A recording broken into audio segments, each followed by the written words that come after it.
Good morning and welcome to Archetype Pattern Workshop. Now this is a school and it is not a church, and neither are we affiliated with a church or religious organization.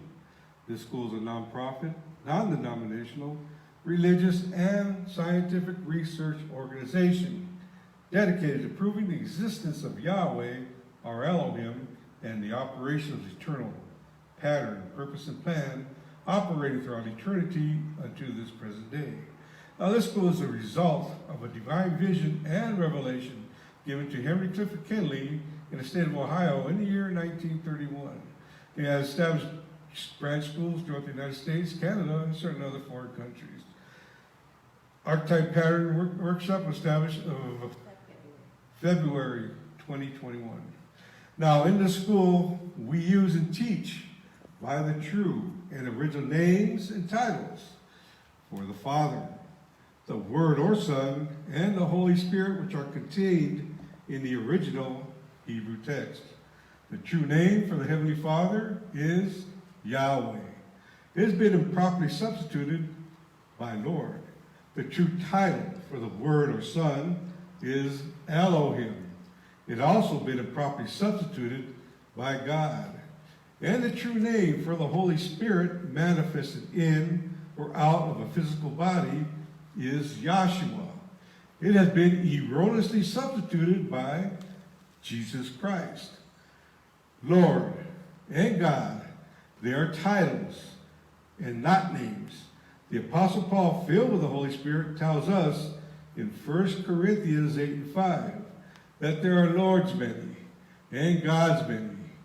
We now know that each Lord must have a name, and each God must have a name also. Elohim is a title, but unlike Lord and God, Elohim is a divine title. This means Elohim is a title that our Creator chose for himself.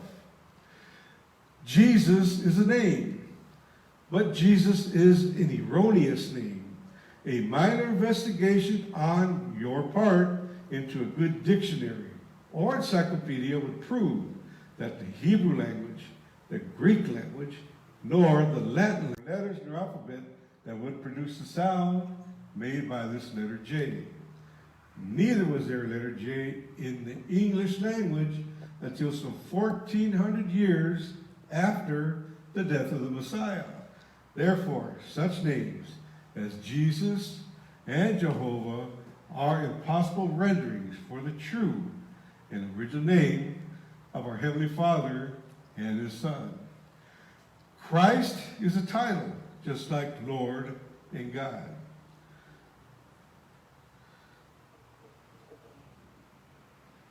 Yahweh is pure spirit, and in this state he is incomprehensible, inscrutable, and indiscernible. He is the ultimate source, substance, limits, and bounds of everything. We have Yahweh symbolized on this chart in his pure spirit state by a cloud. Yahweh is not a cloud. He merely chose a cloud to symbolize himself, because a cloud is no particular or descriptive shape and form. We have drawn this cloud all around the edges of this chart to show you that everything on this chart is within the cloud. In like manner, everything in the universe abides within the pure spirit state of Yahweh. Yahweh, knowing that man could not perceive of him in this pure spirit state, took on shape and took on form right within himself as Elohim. This is the Word or Son, a super incorporeal being, that is, having the... Now there's only one name given unto salvation, and we all must know this name. So the simple, yet intelligent question we should ask ourselves is, what was the name of the Savior during the time that he walked the earth plane? A further understanding of this name and title could be had by reading the preface of the Holy Name Bible. Also in this school, we teach by the divine pattern of the universe. It is called a divine pattern because it is Yahweh's pattern. After Yahweh led the children of Israel out of the land of Egypt, he called Moses on top of Mount Sinai and showed him a tabernacle pattern in a vision. He instructed Moses to build one exactly like it in the wilderness of Sinai. This pattern consists of a most holy place, a holy place, and a court round about. These three compartments make up the one tabernacle pattern. And we go forth in the school to prove that everything in the universe operates according to the structure and function of this threefold tabernacle pattern, and that absolutely nothing escapes the pattern. Now, the tenet of the school are as follows. Number one is to help you find and know Yahweh, or Elohim, as he really is and as he actually exists. Two is to form a nucleus of universal brotherhood of humanity in Yahshua the Messiah, without distinction of race, nationality, creed, sex, caste, or color. Third is to investigate the unexplained spirit law, or so-called law of nature, and the powers latent in man. Fourth is to encourage and promote the study of the scriptures, comparative religions, psychology, philosophy, modern, practical, and occult science. Fifth is to extirpate current superstitions, skepticism, and ignorance. Sixth is to learn, know, and understand the operation of Yahweh's eternal purpose through the dispensation and ages. And seventh is to discern and avoid being deceived by Lucifer, the serpent, the dragon, or Satan and his demons, operating the mystery of iniquity on earth through the dispensation of time. And the eighth is to earnestly contend for the common salvation and faith that was once delivered unto the sons or children of Yahweh. And ninth is to make known that Yahweh from the beginning ordained there is no other name given among men whereby man must be saved, save in the name of Yahshua the Messiah.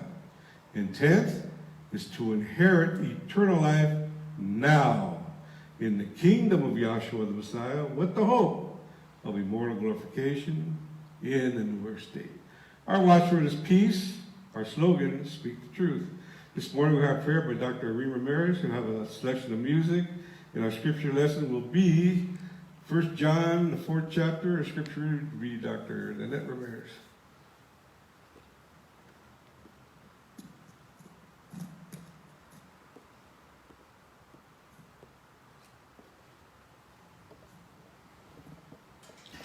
Good morning, all. We'd like to ask Yahweh, our Elohim, to give us that wisdom that we need, that knowledge and the understanding, so we can get on learning and be able to handle everything that's happening out in the world. But we'd like to ask really for more knowledge and understanding. And we ask this in your Son's name, Yahshua Messiah. Let us all say, Hallelujah. Hallelujah.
be concerned.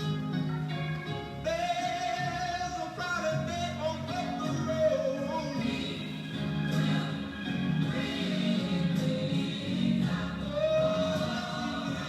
All you have to do is just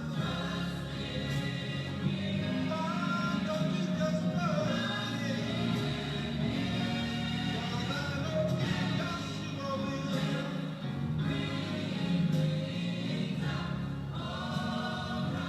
All you have to do is just trust Him. Oh, God. And I know Joshua will. Oh, yes, He will. The cattle upon 1,000 hills, they are all mine.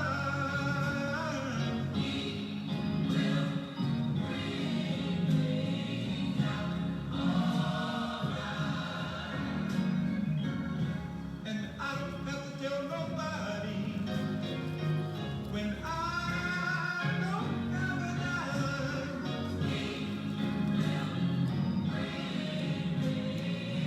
I'll make you live. All you have to do is just why don't you just love Him? I know Joshua will.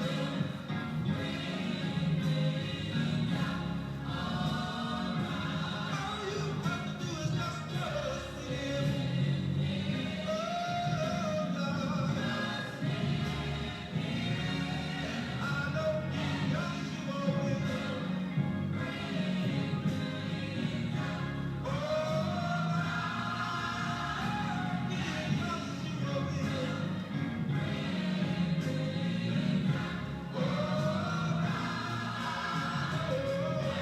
Joshua will.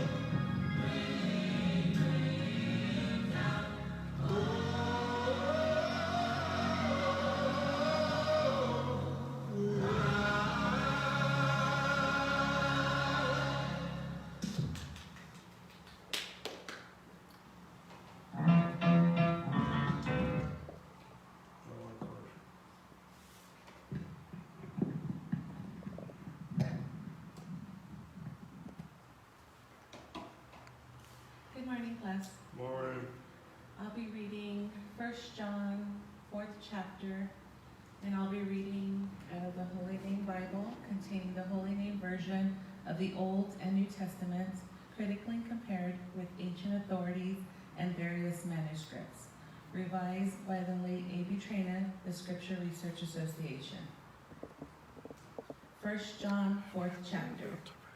Beloved, believe not every spirit, but try the spirits whether they are of Yahweh, because many false prophets are gone out into the world. Hereby know ye the Spirit of Yahweh. Every spirit that confesseth that Yahshua the Messiah is come in the flesh is of Yahweh. And every spirit that confesseth not that Yahshua the Messiah is come in the flesh is not of Yahweh. And this is the spirit of the Anti-Messiah, whereof ye have heard that it should come, and even now already is it in the world. Ye are of Yahweh, little children, and have overcome it, because greater is he that is in you than that which is in the world. They are of the world, therefore speak they of the world, and the world heareth them. We are of Yahweh.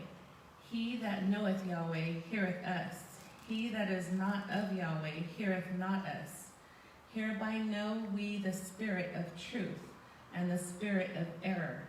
Beloved, let us love one another, for love is of Yahweh, and every one that loveth is born of Yahweh, and knoweth Yahweh. He that loveth not knoweth not Yahweh, for Yahweh is love. In this was manifested the love of Yahweh toward us, because that he sent his only begotten Son into the world, that he might live through him. Herein is love, not that we loved Yahweh, but that he loved us, and sent his Son to be the propitiation for our sins. Beloved, if Yahweh so loved us, we ought also to love one another. No man hath seen Yahweh at any time. If we love one another, Yahweh dwelleth in us, and his love is perfected in us. Hereby know we that we dwell in him, and he in us, because he hath given us of his Spirit. And we have seen and do testify that the Father sent the Son to be the Savior of the world. Whosoever shall confess that Yahshua is the Son of Yahweh, Yahweh dwelleth in him, and he in Yahweh. And we have known and believed the love that Yahweh hath towards us. Yahweh is love, and he that dwelleth in love dwelleth in Yahweh, and Yahweh in him. Herein is our love made perfect, that we may have boldness in the day of judgment, because as he is, so are we in this world. There is no fear in love, but perfect love casteth out fear, because fear hath torment. He that feareth is not made perfect in love.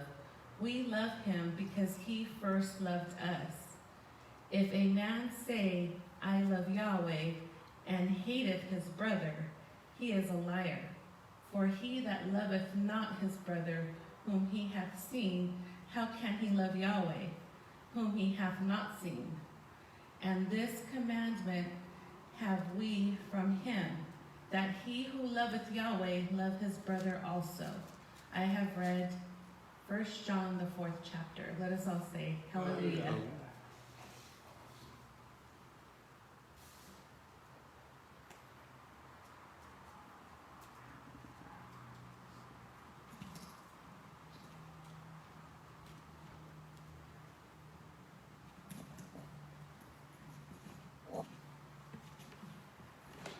Yeah, that was a good scripture lesson for those that understand. Because in order to understand something that the apostles are talking about, you need to understand what is laid down by Moses in the law and in the prophets. Because we could talk about love all day long, but without understanding what true love is, you'll be hugging and kissing each other thinking you're spreading love. Okay? Now, it starts off the scripture lesson with pick it up where he said that confesses that the Messiah has come in the flesh. Okay? Start reading it from the beginning again, because that's interesting.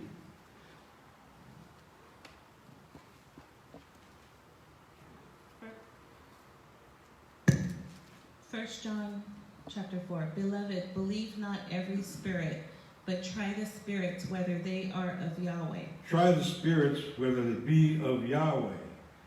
Okay? And that's one thing that we need to learn, especially in this time and age that we're in. Okay? Because out in the world, they got their examples of what they think an evil spirit is. They got all this witchcraft, all this and that, and evil this, and books about evil and devil, but they know nothing about the Messiah and his purpose and the mystery of iniquity. Okay? You have to go back to the basics, fundamentals, and find out how this mystery of iniquity showed up on the earth plane. What's it all about? He even tells you what he looks like. Okay? Yahweh doesn't leave it up to your imagination to try to figure out, like we were brought up, when we were kids, he runs around, on Halloween, you get devil suit, little red suit, and a little cap with horns on it, and a pointy tail. That's the depiction of the devil. Okay? Remember, the first time we see the devil in operation on the earth plane is right here in the Garden of Eden. And who does the devil go to? He goes to the woman. Okay? It says, the scripture where the woman was made in vanity. Okay? Wow. If this evil, I'll say spirit, well, this iniquity cloaked within the angel's body, if he was so ugly, you think the woman would be standing there, talking to it, in her mind or conscience? No. If the devil came up, you wouldn't even be able to identify the devil just by his appearance. Okay? We read about that later on, what he looks like. But go ahead and read there in 1 John 4. Because many false prophets are gone out into the world. Now you have to know something about prophets. Okay? Excuse me because I got to admit. The prophets, what we know about, and what we should learn about, it was written after the first 5 books of the Bible. Okay? Prophesizing of Yahshua the Messiah. Not of ourselves, because that's what they thought back here. They thought that the prophets in the law spoke about them. Okay? Well, the law tried to keep them in control. Okay? They said, if you read back there in Exodus, when they gathered around this mount, and the law was spoken down from the top of the mount, at the end of it, when Moses had written it down in the book, they said all they wrote, and Moses read it out in the audience. And they heard, they said, all they always said, we will do and be obedient. This was the children of Israel said that. And then Moses took the blood of bulls and calves mixed with water, sprinkled the people, and dedicated the book of the law. Okay? Now, Moses went up after he got 70 elders, Aaron, Nadab, and Abihu, and they witnessed this Elohim, okay? This body of heaven in its clearness, okay? In other words, people say, oh, it's a ghost, But that's what they saw, this figure, okay? But that was Yahweh Elohim, the Creator himself, okay? Appearing to these 70 elders, Aaron, Nadab, and Abihu, Moses, okay? While they're up at his plateau.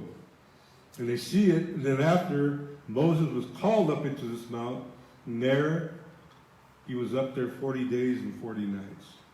It's the second trip he took up in this mount, okay?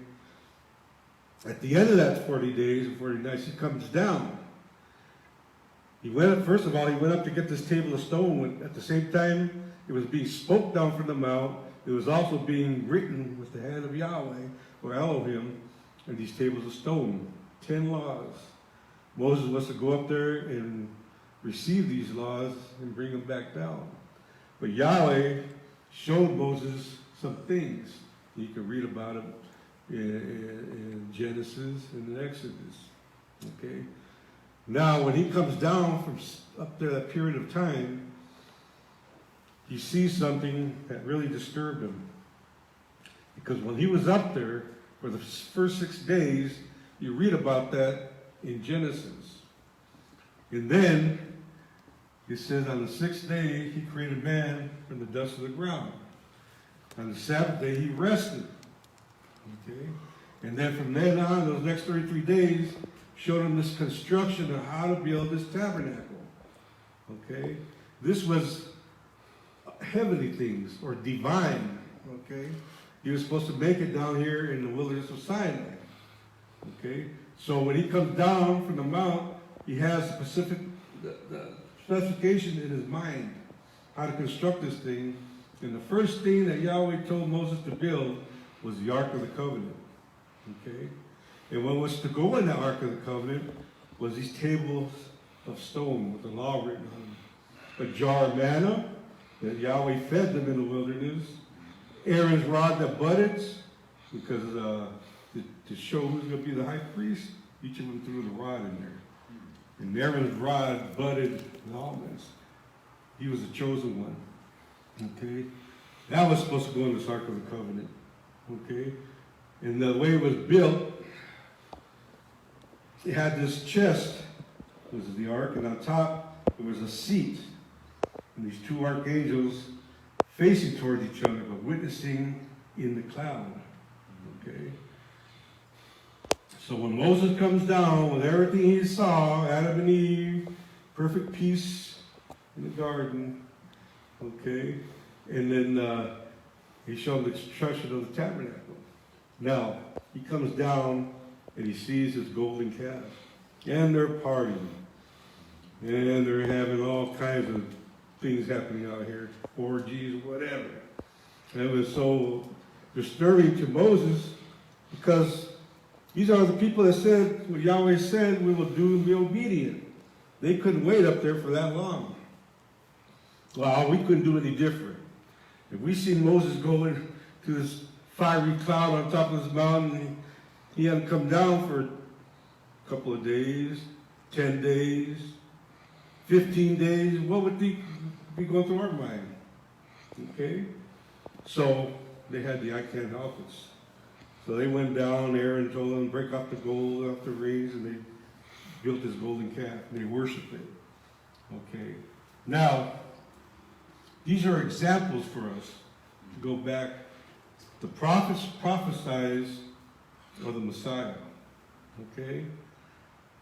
The law shows the first Adam, as Paul states, I think in the 8th chapter, the first Adam is from the earth, earthly. The second Adam is Yahweh from heaven. Well, who was it? Who was the prophets prophesying? It says the virgin shall conceive. You read that in Isaiah. Well, we find out that the Messiah, he was born of a virgin. Okay, now that goes to the question I had we read in the scripture lesson. You confess that the Messiah has come in the flesh. Well, what do you mean? He was born from the Virgin Mary. She was flesh. He came in the likeness of sinful flesh. But in this time, this day, after the day of Pentecost, that's what they're talking about. Messiah in you. Now, if you say, oh, that can't be, you're talking anti-Messiah. Because it's got to be born in you. That's what this whole New Testament is about. Okay? He's got to be born in you. That's what he said to Nicodemus. You must be born again. He didn't understand it. He is carnal. Well, they are all carnal. Until this point. Okay? After the Holy Spirit was poured out. And I'll just give you a little overview of the scripture lesson that we got into. There's a lot more. Because he says a lot of things. Even at the end, love your brother. When they asked the Messiah, when they came out of Egypt, and when he was talking to these lawyers and all this, and they came in looking for him, he was in the room. They said, don't you know that your mother's been looking for you?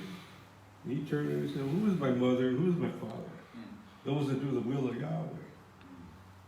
Okay? It's not this affectionate love, physical love we have one towards another. It's spiritual. It's deeper than that. Okay, that's why you have to know something about his purpose. Okay, so I'm going to yield the floor to the first speaker. And our first speaker this morning will be Dr. Will Williams.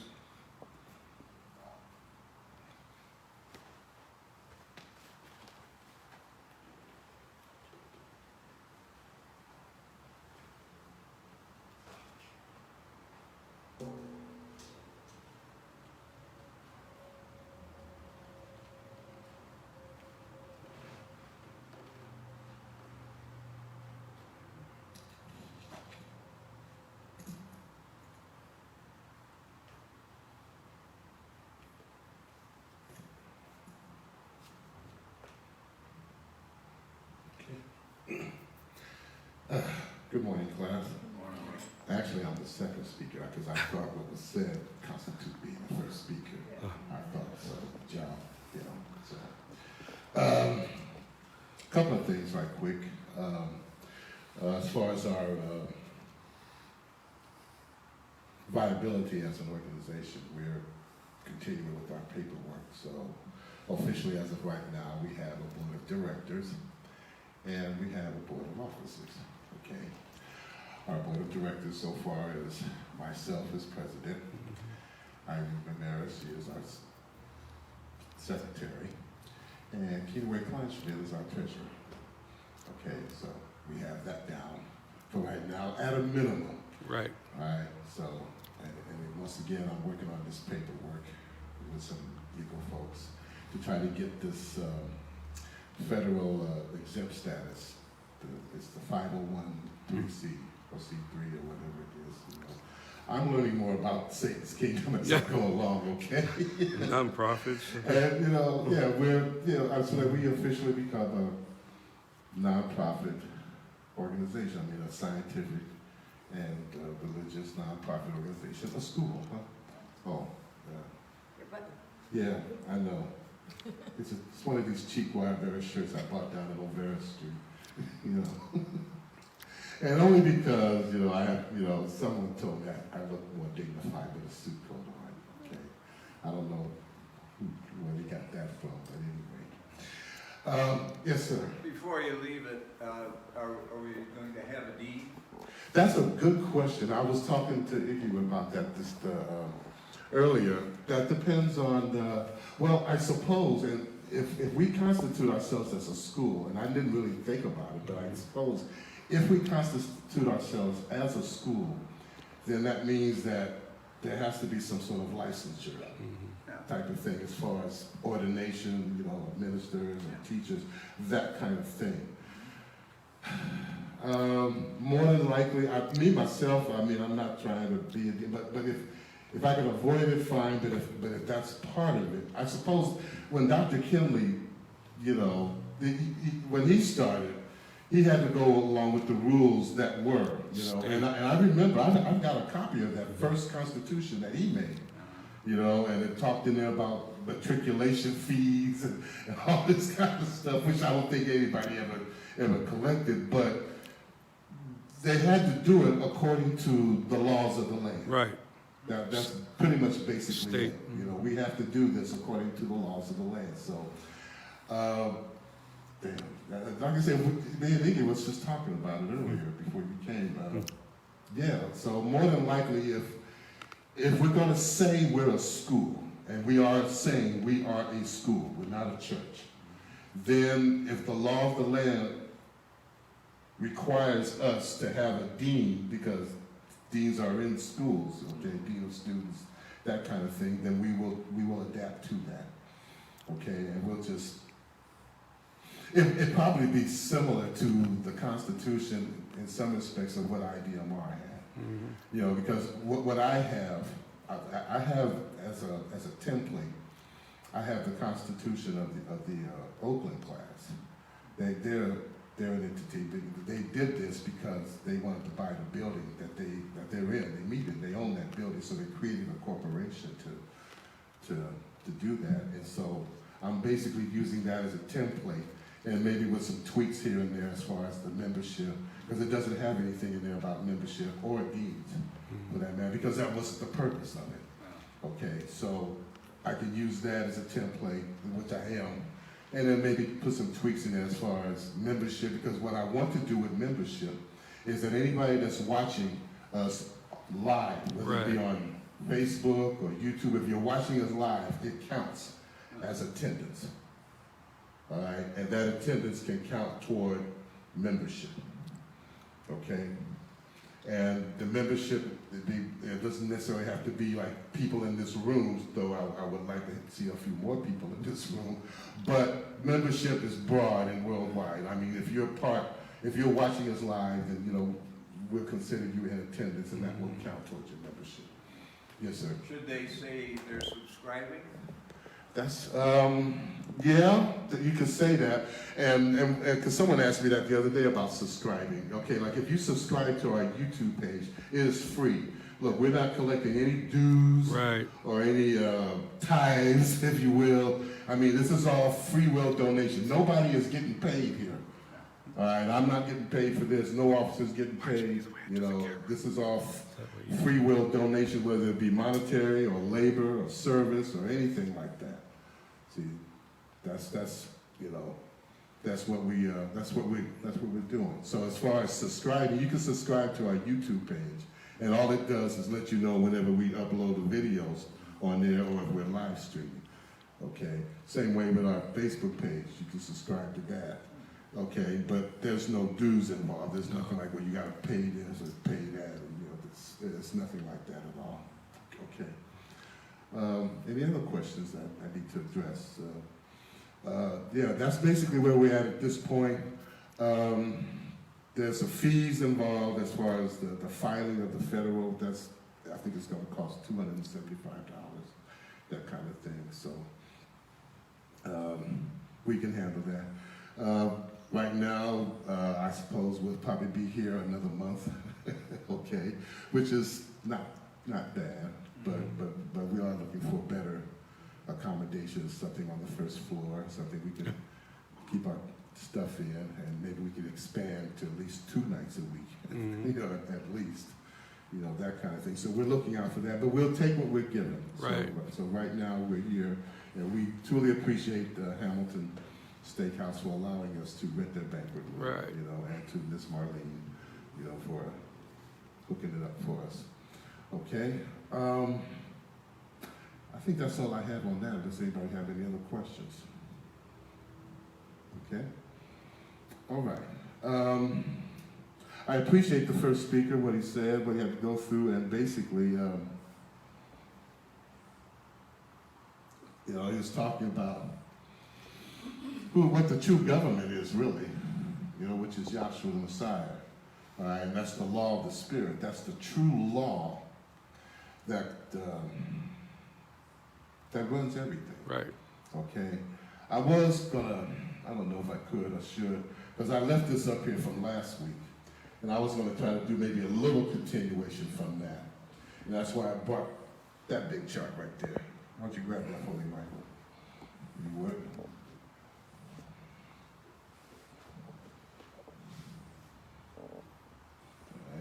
About that. Yeah. Yeah, I told you. Yeah, see, I told you it's about that long. Yes, sir. So yeah, this was a birthday present, believe it or not. My girlfriend gave it to me as a birthday present. How sweet of her. You want to clamp it up there? Maybe if we could do that. Yeah, I've got clamps there. Pop, give me a hand.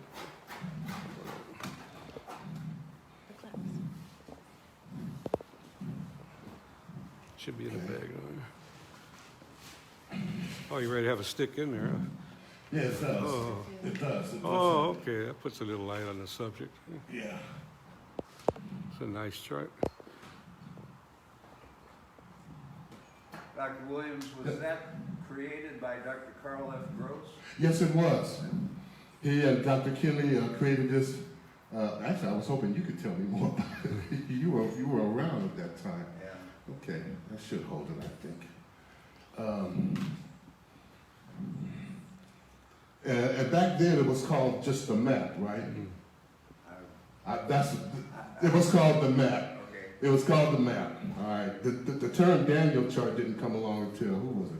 Actually, it was Lee Warren that came up with that term, the Daniel chart. See, this is a lot bigger, and then this one over here. All right. And you can see a lot more detail here. You can see here the city of Enoch. You can see here Nimrod's Tower of Babel, and Mystery Babylon, Nebuchadnezzar, the Medes and the Persians, Cyrus, Darius, and Artaxerxes, Alexander the Great, and see the 4 wings here. He had 4 generals that took over. You want to know their names? Seleucus, Ptolemy, Lysimachus, and Cassander.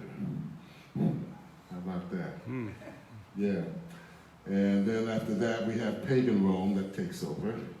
And pagan Rome gave its power and authority to papal Rome. All right? And this is what has come down the pike as far as empires so far in the history of the world. In 1961, Dr. Kinley published his book, God, the Archetype, Original Pattern. And he said, if I understand this right, he said that the Roman Catholic Church has fallen flatter than a fritter. I read it. Right. You heard that, Bud? Oh, Yes. thank you. So we got a witness here that was Yeah. around.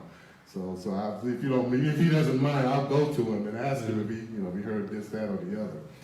And so, well, let's just go to the scripture. Go to Revelations, the 17th chapter.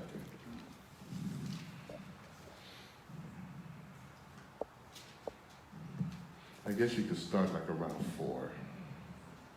Revelation 17:4.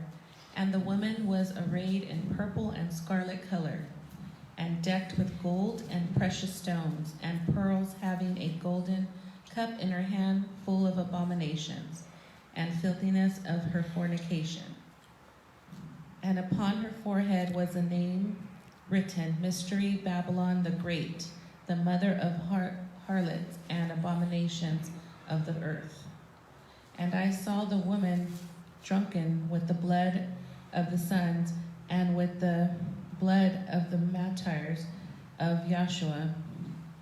And when I saw her, I wondered with great astonishment.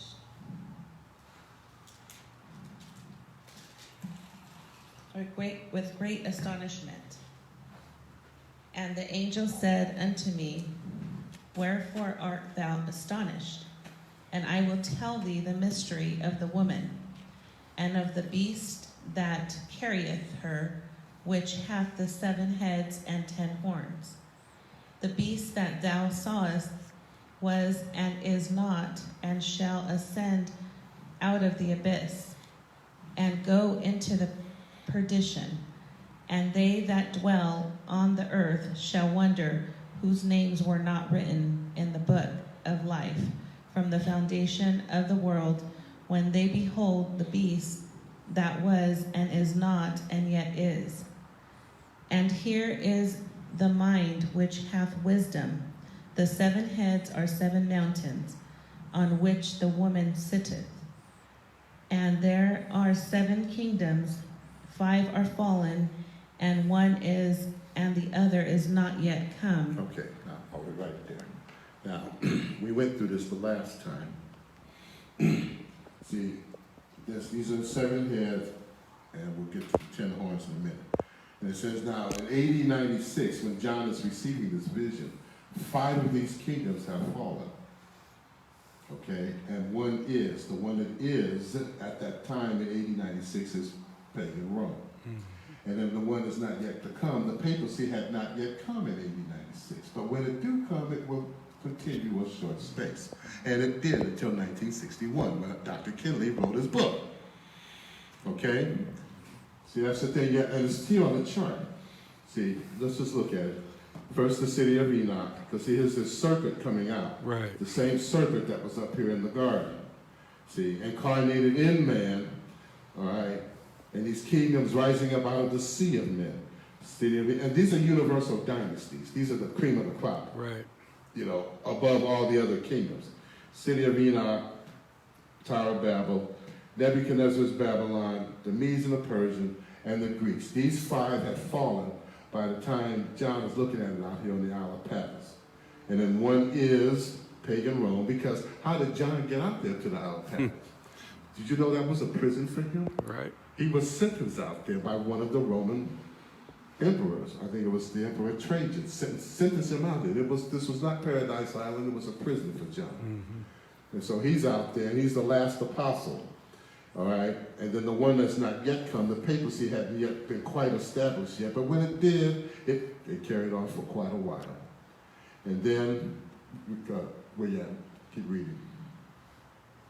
And when it cometh, it must continue a short space. And it did until 1961, because the Roman Catholic Church since then, since Vatican Council II, Right. has not been the same. Right. And our book, Dr. Kinley's book, was there at that conference.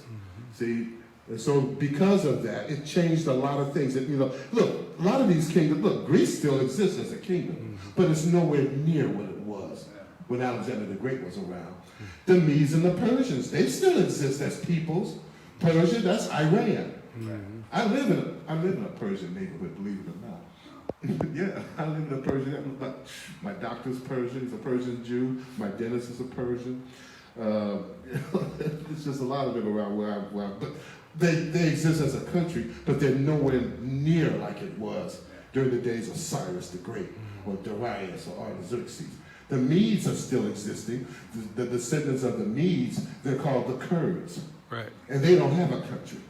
But they're scattered all over the Middle East. They're in places like Turkey, Syria, Iran, Lebanon. They're all over the place, but they don't have a country. But they want one. And everybody around them says, no, please do not give them a country. Why? Because they remember who they are.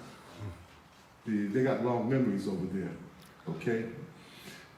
Babylon still exists as a country, not as Babylon, but as the country of Iraq. See? That's Iraq. But Iraq is really the modern day existence of ancient Babylon. Mm-hmm. But it's nowhere near like it was with Nebuchadnezzar or with Nimrod. See? So these countries still exist. Same way with Rome. Rome still exists, but it's nowhere near like it was during the Caesars. Right. Or like it was during the popes, you know, the Holy Roman Empire and all that kind of stuff. So these, they're all not. But however, this is what happens. Keep reading. And the beast that was and is not, even he is the 8th head, and is of the 7, and goeth into perdition. Now, since Dr. Kinley wrote his textbook, these 7 kingdoms conglomerated and became the 8th kingdom. In other words, everything since that time to now is a conglomeration of everything that has always come down the line. It's just a conglomeration of it. It's an integration of it. Everything we have in the modern world, you can trace it back to these empires. Mm-hmm. Western civilization goes along this line all the way back to, to Nimrod, back to the city of Enoch, all the way back to the garden. Mm-hmm. See? And here we got the Garden of Eden right here. And is it no wonder, you see all these Americans, these troops, all that, because why? Because see, the devil is incarnated in all that. And see, what do they say about criminals? The one thing about criminals they always do. Return to the They scene of always crime. return to the scene of the crime. So now you got everybody. And see, Dr. Kinley even said, keep your eye on the Middle East. Mm-hmm. See? And so why? Because the devil, he always returns back to the scene of the crime. Here's the Garden of Eden here. See? And so the world's attention is focused on this. What's going on with the Palestinians and the Israelis and all this kind of stuff. The whole world's, what's going to happen here? Why? Because the devil always returns to the scene of the crime. Back to the Garden of Eden, see? That's where that was at. Okay? Keep reading. And the 10 horns which thou sawest are 10 kings, which have received no kingdom as yet. As of yet, in AD 96. But in the modern era, they will receive power as kings, as they have. Okay? Go ahead. But receive power as kings 1 hour with the beast. See, we're in that 1 hour now. That 1 hour began in 1960. And we're still in an extended hour of that. Okay? But keep reading. These have one mind and shall give their power and strength unto the beast.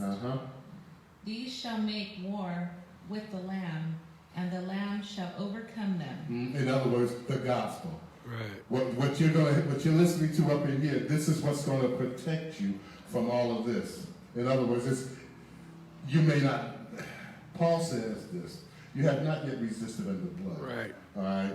So, I'm not saying, this is what's going to happen to us. It could, because it happened to them. Mm-hmm. Back then, there was always persecution. All right?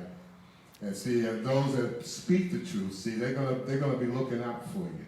See what's happening, say, hey, what are these people talking about? See, we're just letting you know what you're up against. Now, mind you, this is the purpose of Yahweh being in operation. So I'm not aggrieved by this. I'm not sad at it. I'm not fearful of it. I'm just seeing it the way that Yahweh has laid it out.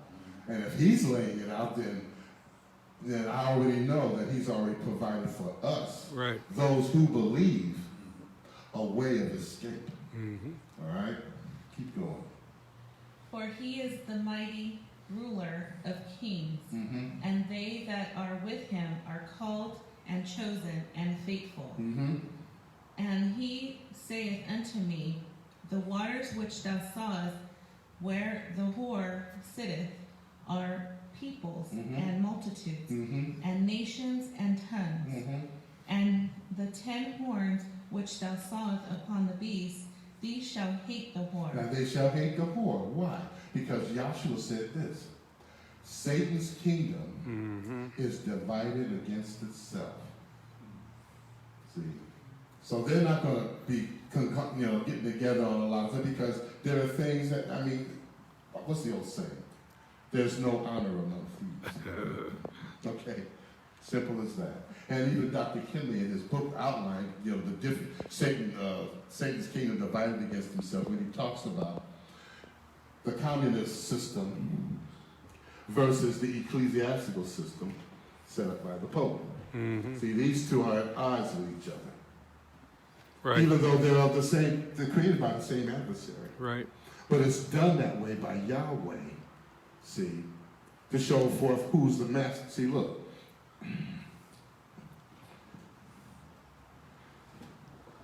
Down here in Egypt, it was Yahweh who hardened Pharaoh's heart. Right. It was Yahweh who sent the 10 plagues down here. Okay? Those plagues that Yahweh sent, they were the gods that the Egyptians worshiped. Right. Like the Nile River, that was a goddess, and it turned to blood. And don't you think them people were praying their hearts out? Oh, please, Nile goddess, I forget her name. Please come back. And she didn't. They worshiped the bull, Apis the bull, and the bull got, and the cows got sick. You know, with Moray. Don't you think they prayed to the great god Apis, please heal the cows? And he didn't. Or Stygian darkness down here. Don't you think they were praying to Ra, the sun god, please come back with your light? And he didn't. See? That's Yahweh doing that. Just like Yahweh is doing this now. See, everybody's worried about this plague, this COVID plague. You know, that's just one little thing out of many things that's happening on this planet. Right. Like, for example, there was a volcano over there in Africa, in the Congo, and people running from it. You know, I don't know if you heard, there's a volcano that erupted over in the Congo. Kindly come up with a vaccine for that. Okay? Run fast. You know what I'm saying? I mean, there's a lot of things that are happening in the world, you know, that you don't know about. Yeah. Okay? That Yahweh is doing. I'm not giving the credit to the devil. I'm giving it to Yahweh. Right. Even though the devil may carry it out, but it's Yahweh that's running the show. Right. Because he said, I do good and I do evil. I form the light and create darkness. Right. I Yahweh do all these things. So if you recognize that, then you shouldn't be fearful about what's going on. Oh my God, they're going to do this. They're going to do that. This is not a gospel of fear. Right. See? It's not. Because this is Yahshua Messiah. Yahshua Messiah conquered death, hell, and the grave. So if he conquered death, hell, and the grave, don't you think he can conquer fear too? I mean, I'm just saying. See, this is where, and it was brought out by the first speaker, see, is Yahshua in you. See, the devil, he's going to be like the Most High. He's going to be like the Most High, and this is what he's doing. He's being like the Most High, human government, trying to be like the Most High. Because the first speaker talked about love. Well, don't you think human governments, they want love. Don't they say, love your country? You know, they see the Olympics is getting ready to come up, and they're going to have all the parade and review of all these different representatives with their flags, and people are going to stand up and they'll either salute it or put their hand over their heart or stand at attention. Give homage. That's what Nebuchadnezzar did. Nebuchadnezzar started that. He started that national anthem stuff. See, if you just go back and just trace these things, you'll see Lucifer just trying to be like the Most High. Trying to be that. And see, and his thing is merchandise. I sell you a lie and you buy it. See, keep reading. And shall make her desolate and naked, and shall eat her flesh, and burn her with fire. In other words, there's going to be conflict. There will be. Between the devil, between the adversaries, because his kingdom is divided against itself. Okay? Keep reading. For Yahweh hath put in their hearts to fulfill his will. and to agree and give their kingdom unto the beast, until the words of Yahweh shall be fulfilled. And the woman which thou sawest in that great city, which reigneth over the kings of the earth. This is the great city right here that reigneth over the kings of the earth. And Dr. Kinley identified that city. That was the Vatican. Because that's the Pope. He's the one that reigns over all this. And people say, the Catholic Church ain't got no power. Say, look, there ain't no such thing as a deep state. People talk about, the deep state. There's no such thing as a deep state. Dr. Kinley never talked about a deep state, but he did infer a deep church. Because he talked about the Roman Catholics and how the Roman Catholics were infiltrated throughout the government. Right. Did he not say that, Bud? Yes. He did. And it's on tape. It's quite a few transcripts where he talks about that. That hasn't changed. See, especially an organization that's been around for, at least 1,800 years? Right. If that ain't a deep church, I don't know what is. Okay? But, anyway, keep reading. Chapter 18? Okay, go to 18 and 9. Okay. Yeah. 18 and 9. All right.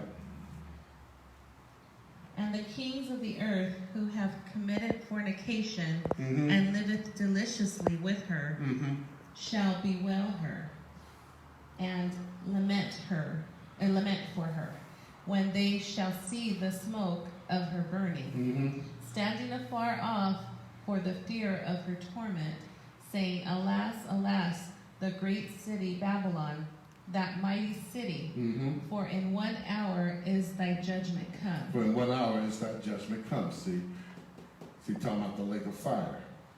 All right? In 1 hour is that judgment come. Go ahead.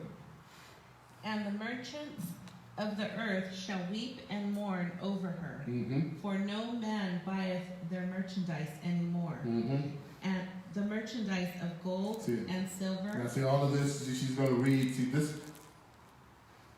these are the 10 horns. See, these are the kingdoms of the earth. These corporations are the kings and queens of these kingdoms. And see, and she's going to, and everything she's reading, you can find a category for it up here. Okay, go ahead.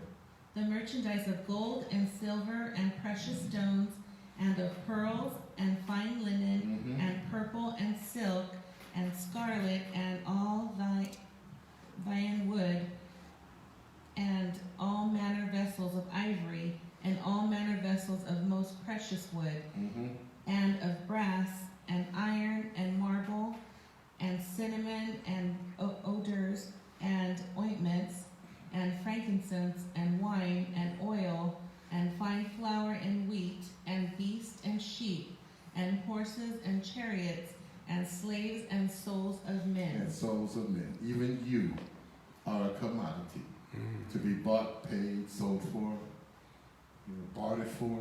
Oh, yeah.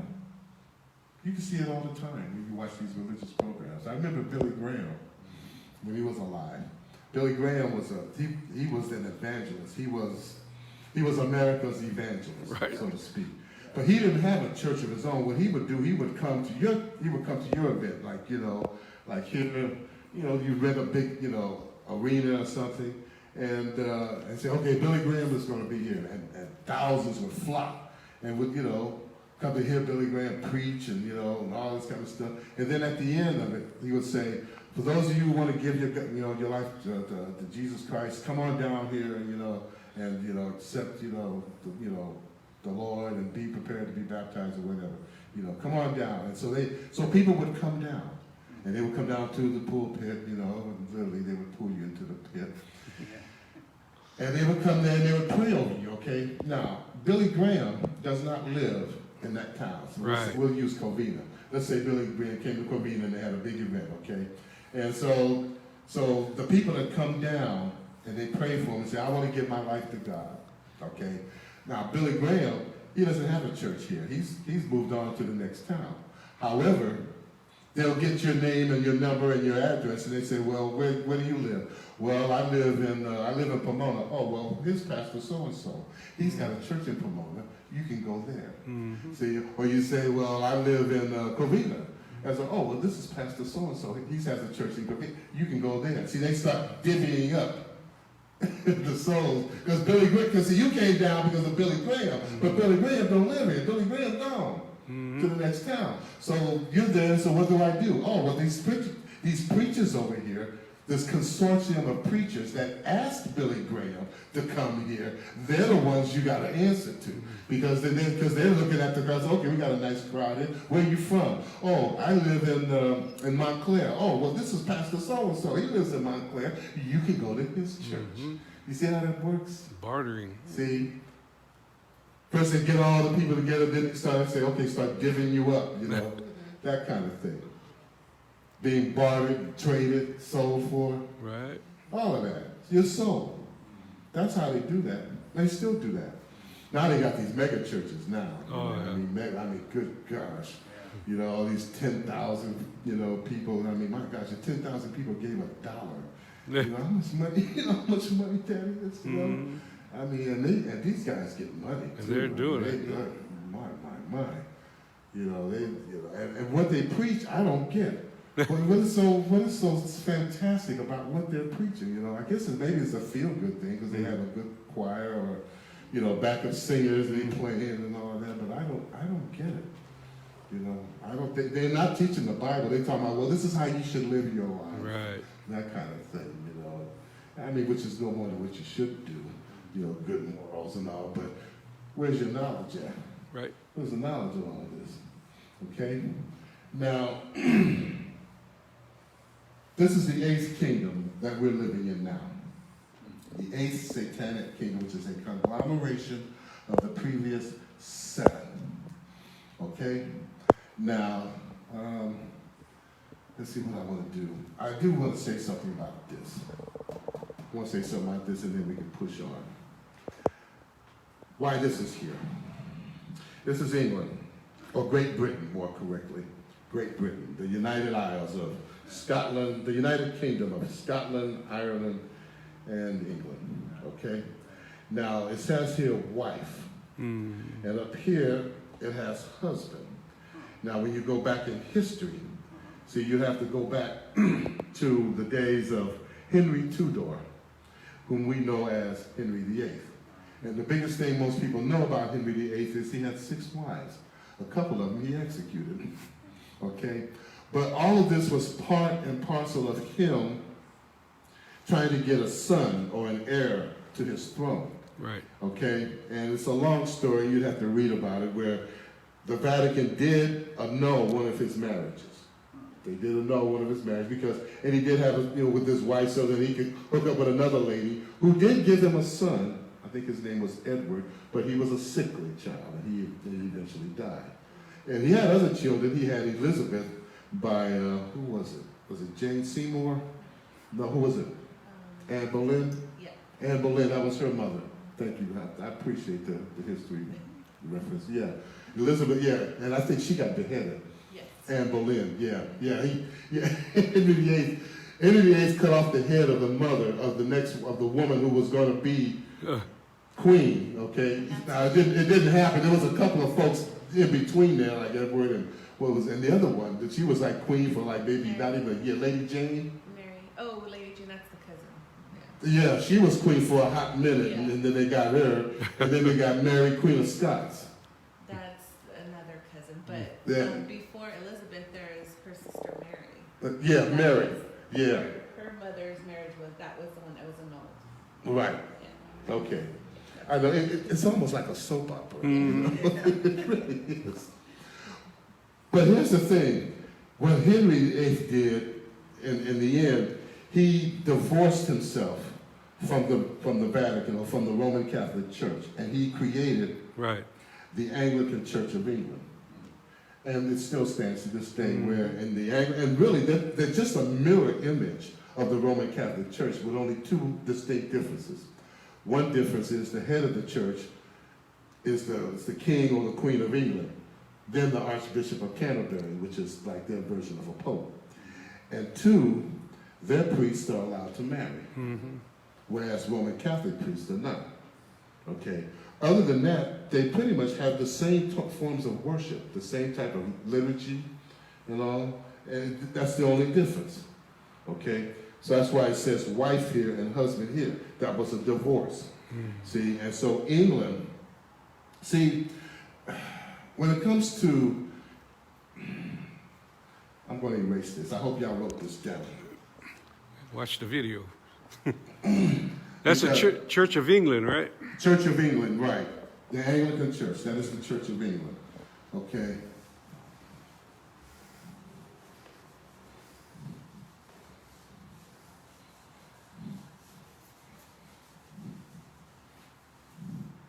Okay, Church of England.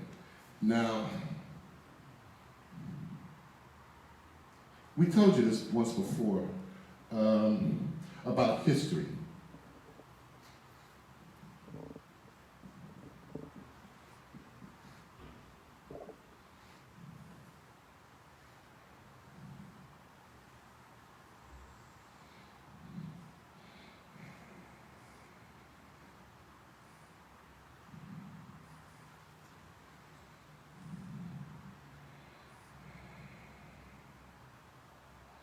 Okay.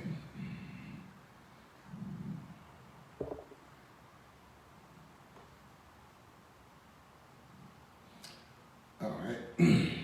History. History is threefold. Okay. You have the court roundabout. That would be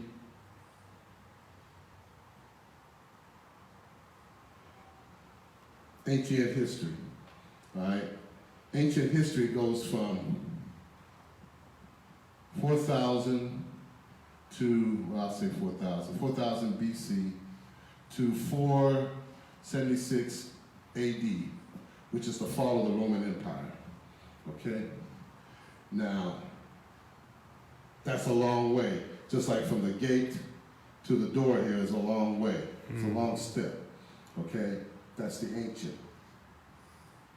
period.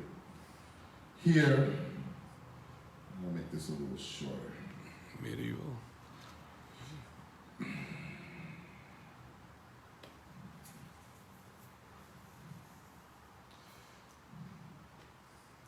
Okay, here, this is the medieval or the Middle Ages, Right. all right, which comes right after the fall of the Roman Empire.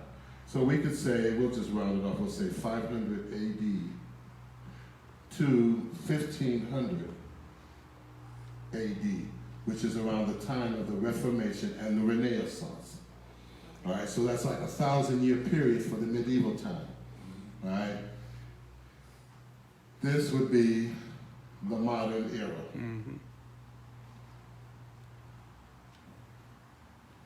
The modern era, which is from 1500 AD to the present. Now, if you notice, the most holy place here is a smaller compartment than the holy place. Right.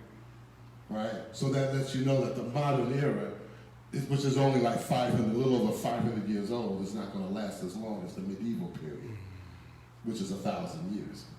All right, that should tell you that right off the bat.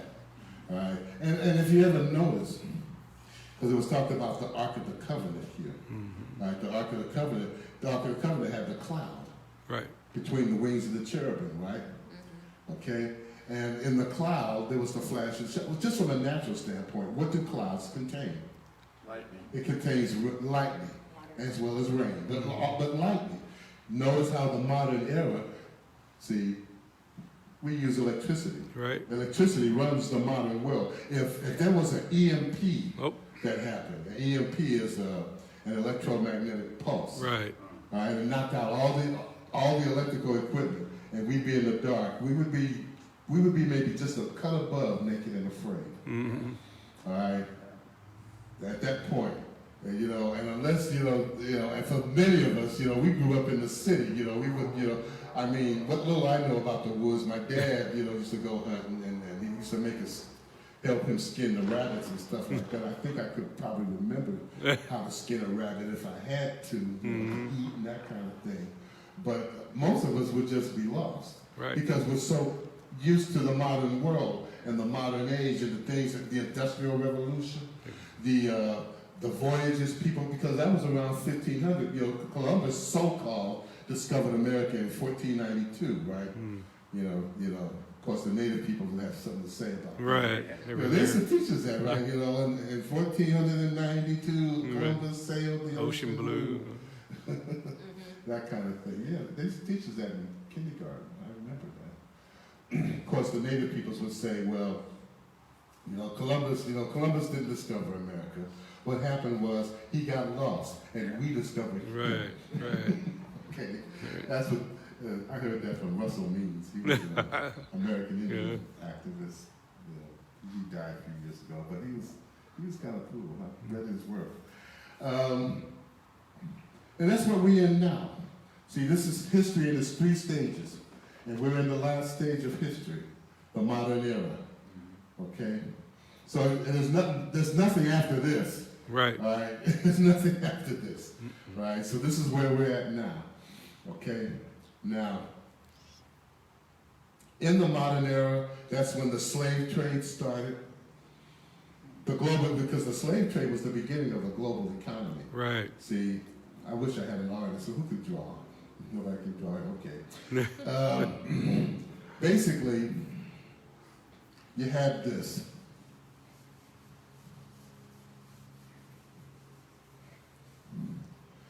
Okay,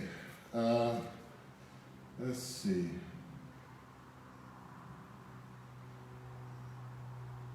We'll make this the United States.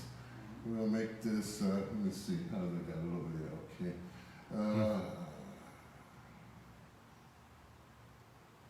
Okay. England. And make this Europe. And we'll make this Africa. All right, and this is America. All right, America. I know it. This is why I'm into photography. I flunked art class, okay? But basically, we'll throw a few islands in here. Cuba, Jamaica, Haiti. All right. South America is like down here somewhere. Pit stops. All right. Now, the global trade. Slaves and other things went to America, and they did the work for cotton and tobacco. Okay, we'll say slaves, and then cotton, tobacco, and sugar. That's a big one. Tobacco, sugar. And then here would be rum, guns, fabrics,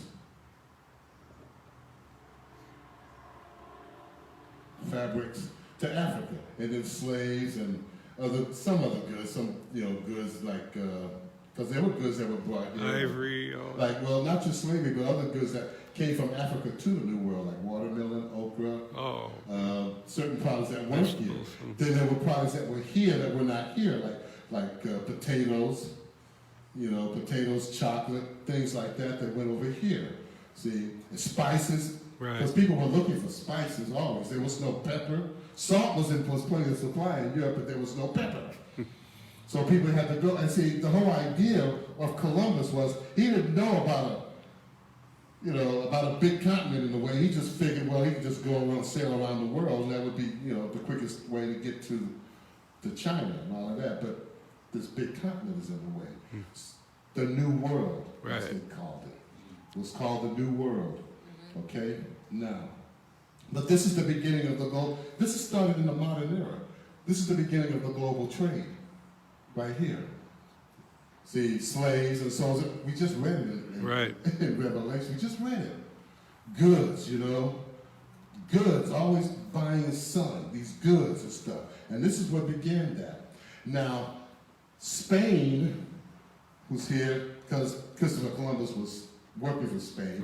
They had a jump on everybody else. Even though other folks had been here, it wasn't a long-term claim. Like the Vikings was here, came to America 500 years before Columbus did, but there was no lasting Not like Right. Columbus. Because Columbus, see, had the backing of the Pope, and all these other kings that said, okay, well, let's see if we can, get what we can get out of this. They found a little gold here. Then they ran into the Incas, found more gold, and the Aztecs, and that kind of thing. So there was, it was a lucrative thing, all right? And Spain was a world power for a time. Now the English came along, and they started making inroads. They started getting in on the act to the point that it started a war with Spain. The Spanish Armada Right. came to England. Okay? They came to England, and the storm wiped them out, and along with other things. And England became supreme on the seas, and they began to take over.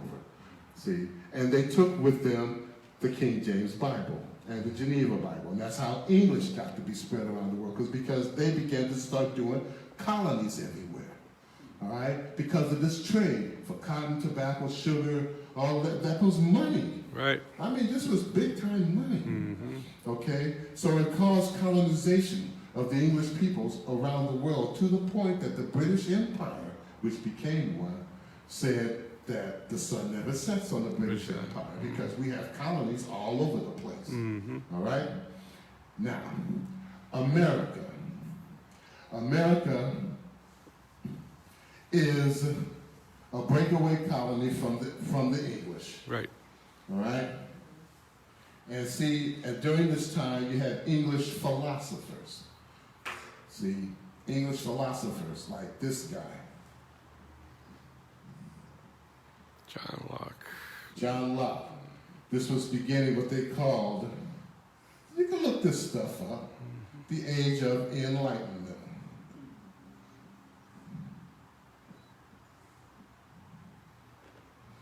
And it's from John Locke that many of what they call the so-called founding fathers, George Washington, Thomas Jefferson, Benjamin Franklin, all these people, they got their ideas from him. Mm-hmm. We have a dictionary. Look up this word. Deism. Mm-hmm. See, because that's what they were. See, a lot of people would say, well, George Washington, Thomas Jefferson, they were good Christian men and all that. No, they weren't. By their own admission, they never said they were Christians. In fact, Thomas Jefferson had his own edited version of the Bible. He took out the parts he didn't like. And then there was another edited version of the Bible that they would give to the slaves, that would edit out the parts, that they would need to know, and accentuate on the parts in there like this says, slaves, obey your masters. Mm-hmm. That kind of stuff. What's up?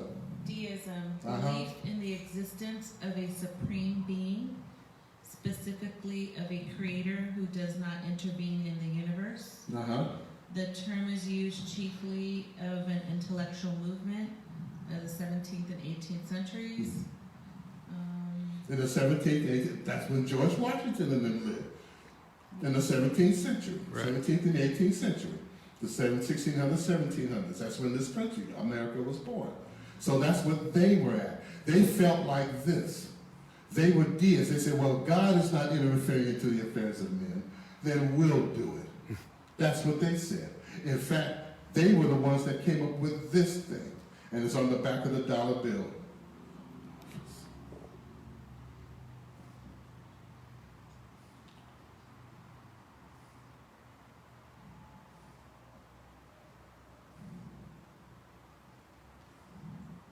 This is in Latin, Novus Ordo Seclorum, which simply means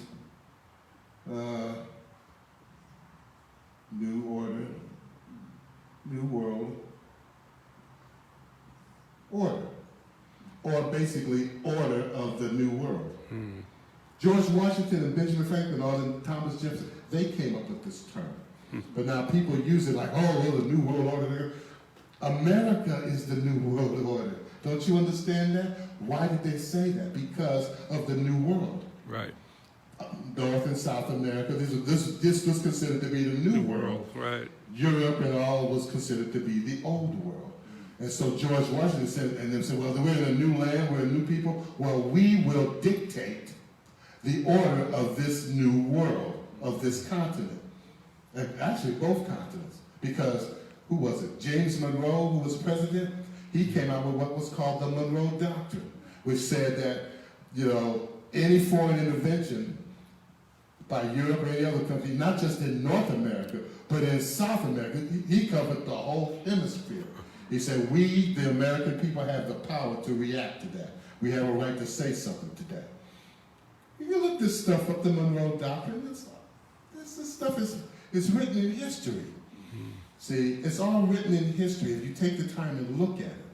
See, and that's what this country is. See, this country, and look, they will tell you themselves, they drew their inspiration from the Roman Republic.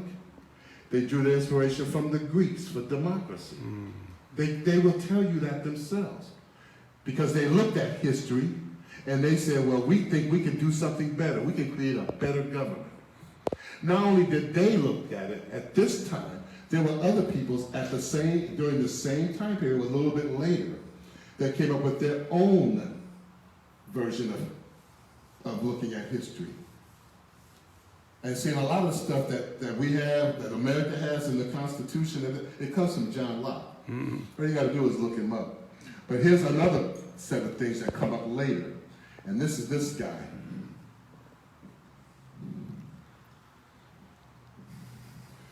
His name was Karl Marx. See? And along with him and another guy, his name was Friedrich.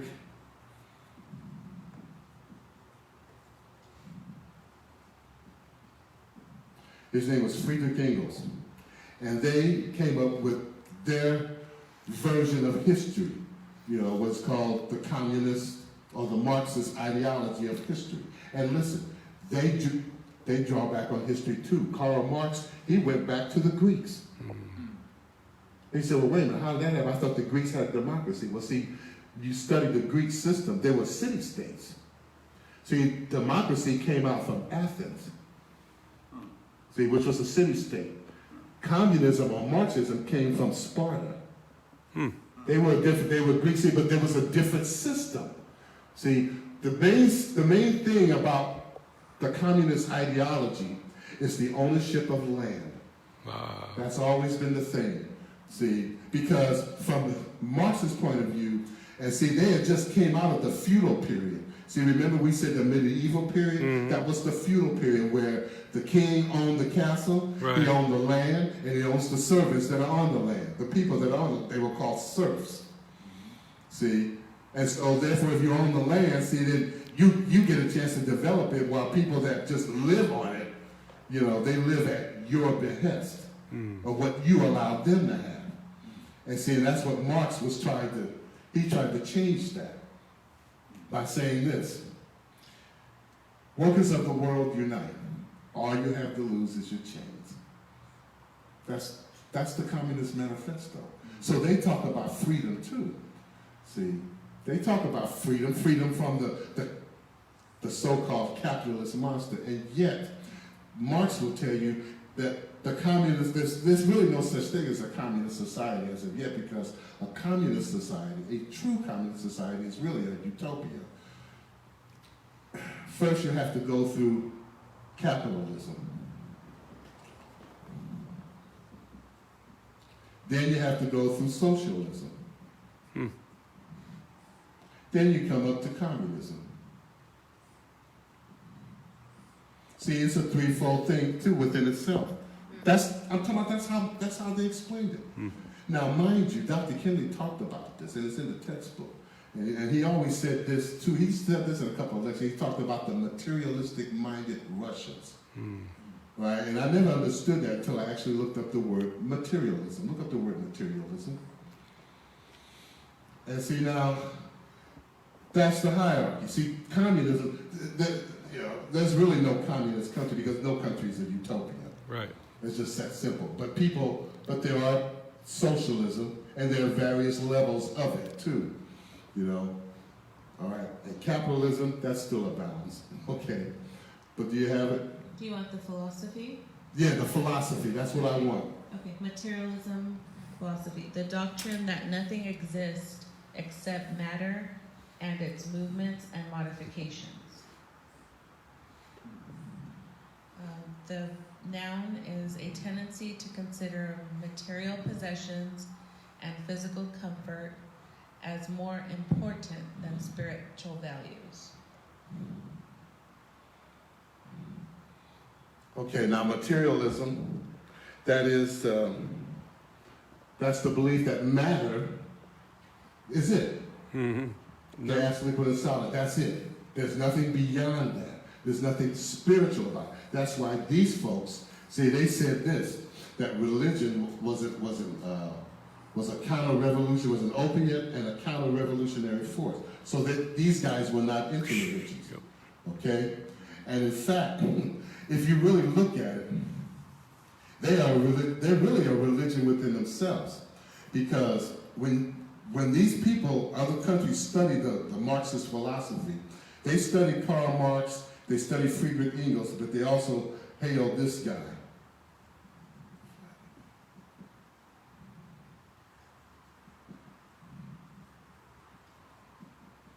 Vladimir Lenin, because he was the one that started the first Marxist state in 1917. That's why we have this up here. The hammer and sickle, see, for Russia, all right?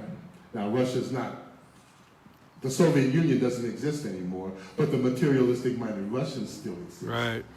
They still exist, okay? And that's what Dr. Kelly described to them as, see? People who didn't believe beyond the physical. And look, and when they study these people, look at this. Marx, Engels, and Lenin. That's a trinity in itself. And in a lot of places, and I've seen this, like when they, like in, what was it? It was in, I think it was Ethiopia. They had a communist system there, and they would have the images of these heads. They would have the images of the heads of Marx, Engels, and Lenin. It was their form of trinity. Because these are the ones that came up with the philosophy, and he was the one that implemented it. So you can say that was the Father, the Word, and the Holy Spirit right there within the communist system. Even though they're not religious, they don't believe in anything high. But it's still the devil. I will be like the Most High. Correlation. Get it? And all of this, human government is carnal government. Right. See? Because it all started in the heavens. And see, do I need this anymore? I can take this down. Well, let me get a couple of things and then I'll take this down. Get Genesis, the 3rd chapter. I want where the serpent, what was said to the serpent. It might be around 3:15.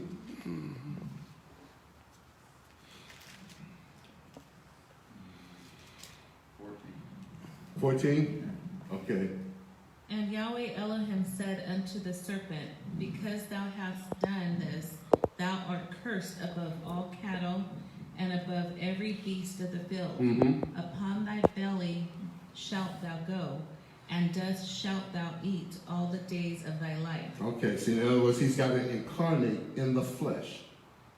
That's what he's telling them. See, dust shalt thou eat, because man came from the dust of the earth, so he's got to eat the dust or incarnate in the flesh. Is there anything else about him? And I will put enmity between Yeah, you go and read that. And I will put enmity between thee and the woman, Mm-hmm. and between thy seed and her seed. See, between thy seed and her seed. What is her seed? Her seed is Yahshua the Messiah. Therefore, if you believe anything about Yahshua, that is to say the true gospel, that you are of that seed. Right. And you are at enmity with the seed of the serpent or human government. See? Yeah, we got to do the things. We got to pay taxes. We got to stop at a red light and all like that. But we don't have to pledge our allegiance to this, Right. you know, because our allegiance is to Yahshua. Mm-hmm. That's the true government. Okay. All right. Now it said the serpent had to eat all the dust, eat the dust from the earth. Now get Isaiah 27:1. Because see, well, before you get that, get Isaiah 8:20.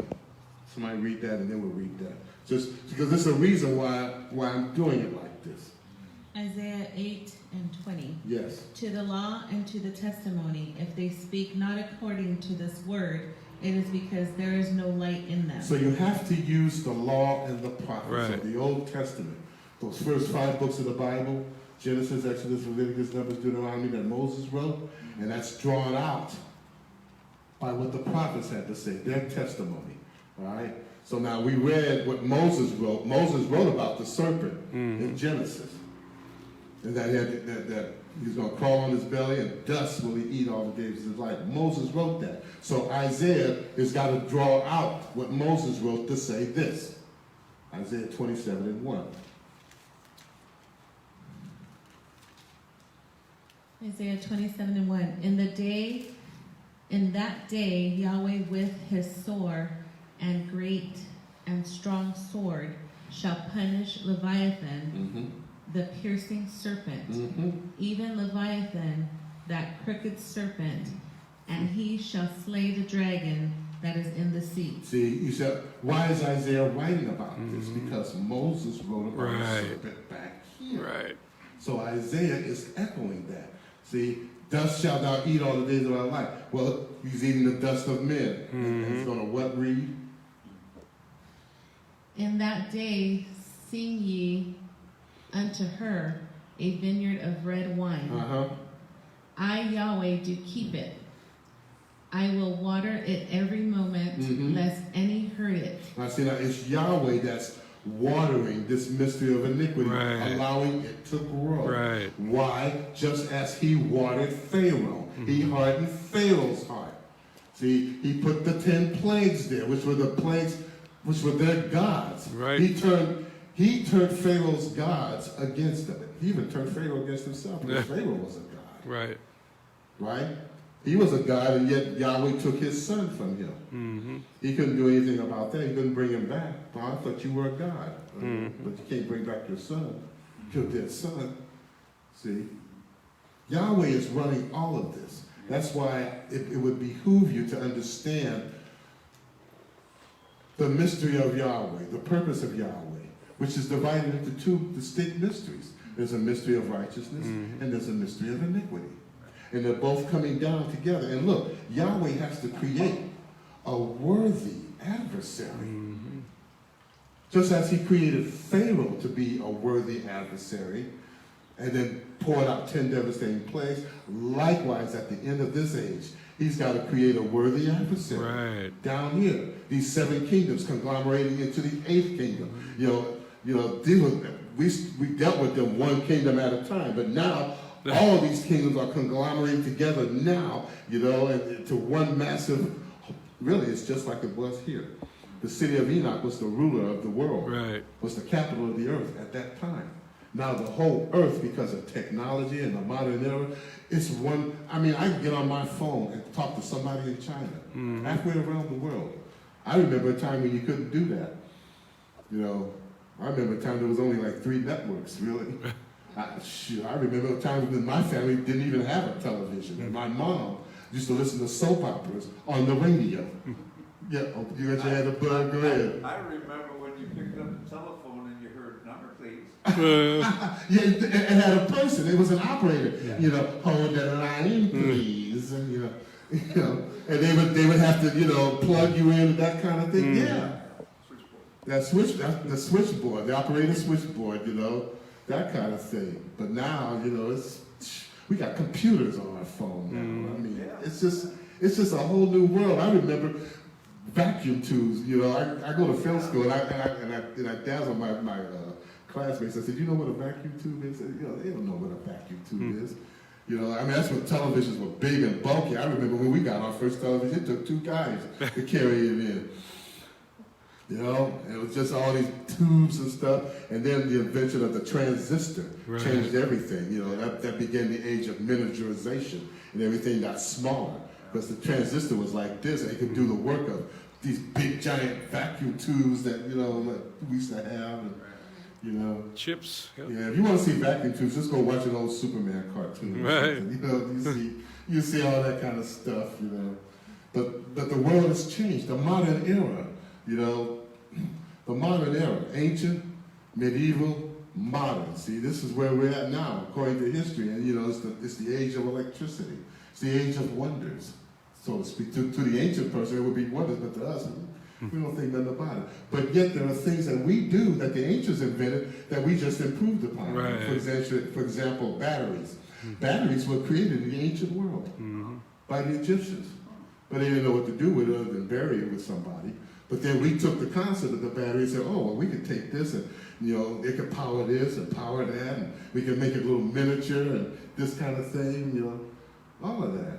See, the History Channel used to say, there's nothing new under the sun. It's just basically improvements of old ideas and inventions. A lot of stuff we have is just improvements of things that a lot of the ancients actually came up with. Right. We just found ways to improve them, okay? Where we at? Isaiah? Yeah, you were talking about the woman. Yeah, see the woman, the cup. She had the cup. See, and we read that in Revelation about the woman with the cup. So John is confirming that about what he's confirming what Moses wrote, and he's confirming what Isaiah wrote. Okay? Now, and that's where we're at now with these human governments. And people say, oh, I don't want this government, I don't want that government. I said, look, it don't matter what government you're under as far as the world is concerned. The government you need to really be under is the government of Yahshua. Right. Messiah. That's what needs to be governing your heart and mind. All this other stuff, it's going to be there, and it ain't going nowhere. You see it. You see it coming along, okay? Now, let's go back. We can take this down. Give me a hand, Michael, if you would. How we doing on time? Good 15 minutes. 15 minutes, really? Oh, well, what time we We start? started later, so. Yeah, I was watching. So far, a half hour? Maybe we could stay till about, maybe another half hour. That way. No more than 2. Whenever y'all started. Yeah, just to get at least a full class in. All right. Thank you, sir. Let's get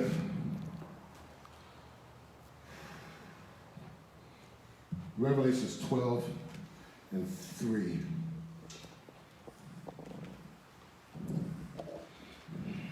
Revelations 12 and 3. And she, being with child, cried, travailing in birth, and pain to be delivered. And there You're reading out the holy name, aren't you? Yeah. Yeah. That should be maybe 4. Okay. And there appeared another wonder in heaven, Mm-hmm. and behold, a great red dragon, having 7 heads and 10 horns, and 7 crowns upon his heads. And his tail drew the 3rd part of the stars of heaven, Mm-hmm. and did cast them to the earth. Okay, now I'm pointing at this. I don't know how close you can get, but you can see the tail here with the stars. Right. Okay. Now go over here. All right. This is angelic creation. The angelic transgression in the angelic creation. Okay. So now with Satan. Okay. So Satan set up a kingdom in heaven. Keep reading. And did cast them to the earth. Uh-huh. And the dragon stood before the woman, Mhm. which was ready to be delivered, for to devour her child as soon as it was born. So now here's Satan is cast out. Here's Michael here chasing him out. And here he is in front of the unformed earth. All right, ready to give birth. In other words, he's out here in the ethereal darkness. He's in the first heaven. Right. Okay, he's in the first heaven.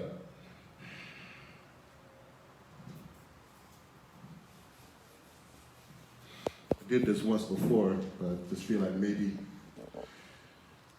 it'll work again.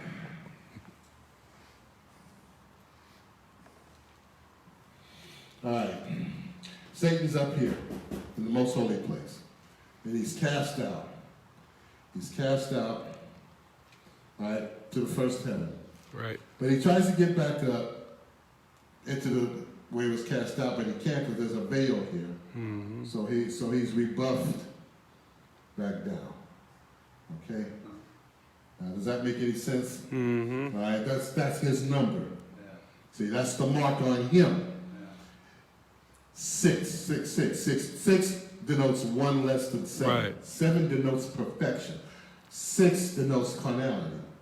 See, it's also represented by the 6th step of the tabernacle pattern, which is the veils here. Satan is on the veil, okay? But then, like I say, there was a war in heaven, and Satan and his host was cast out. Here they are here, space, because remember what we said about the heavens. It's 3 heavens, right? Right. Space, atmosphere, eternity, Right. spirit law. So he's cast here, and he's waiting in the unformed earth, and so he's waiting. He's waiting for the earth to, to produce us, an offspring. Right. Okay, keep going. And she brought forth a man-child, who was to rule all nations with a rod of iron. And her child was caught up unto Yahweh and to his throne. And the woman fled into the wilderness, where she hath a place prepared of Yahweh. And they should feed her there 1,260 days. In other words, 1,260 days, see? All right? 1,260 days. We went through this about times divided in times. 1,260 days. And also, it's the time that's given to the satanic spirit in this age. Okay? Get Revelations 13 and 1.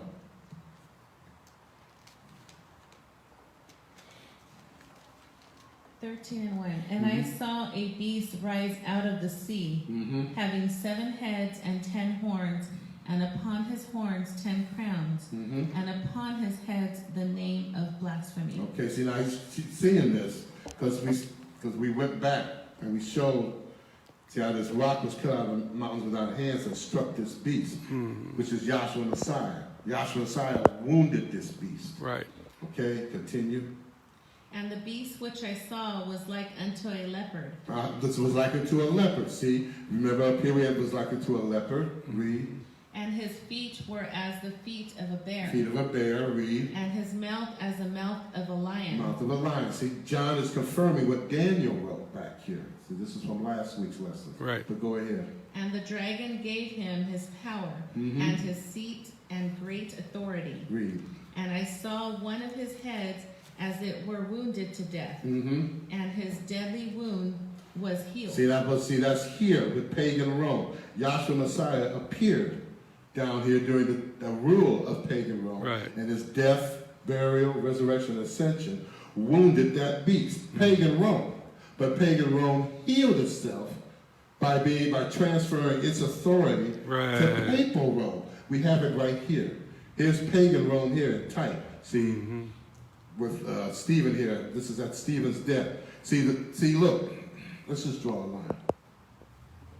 Here's Yahshua. The Sanhedrin Council did not have permission to kill Yahshua. They had to go to the Romans because the Romans are the ones in authority, okay? But his death set a precedent, see? So we draw a line here. Here they killed Stephen. They didn't take Stephen to the governor or Pilate or anything like that. They just took him out of the city and stoned him. Why did they do that? Because a precedent had already been set. Right. See, they killed the leader here, which was the Nazarite. They said, well, they was following that Nazarite who said he was the king of the Jews. And so we're just mopping up the rest of his, of his folks. That's all. Sedition. See, so they had the authority from pagan Rome to do that, to kill Stephen like that. But now over here, see, and the pagan Rome gave his power to papal Rome. Now we don't here. This is Herod Agrippa I, and he killed James with the sword. And he didn't have to ask Rome because Rome gave him that power. He was a king. The question is, well, who made Herod a king? Right. It was the Romans that made him a king, so they gave him power and authority to do what he did on the apostle James. Killed him and then put Peter in prison. See, he didn't have to ask anybody permission to do that. He was a king. He had the power to do that. That's why Dr. Kinley put these images here. Pagan Rome giving its power to papal Rome. Okay? Because that's what happened here. That's how the deadly wound was. The deadly wound was Yahshua the Messiah, struck his death, burial, resurrection. That hurt pagan Rome. So pagan Rome, to recover, transferred its power and authority to papal Rome. See, that happened in 325. See, when this guy, Constantine, he saw a vision. He saw a vision of the sun, and under it he saw this. He saw this sign here, all right, and he saw words in Latin.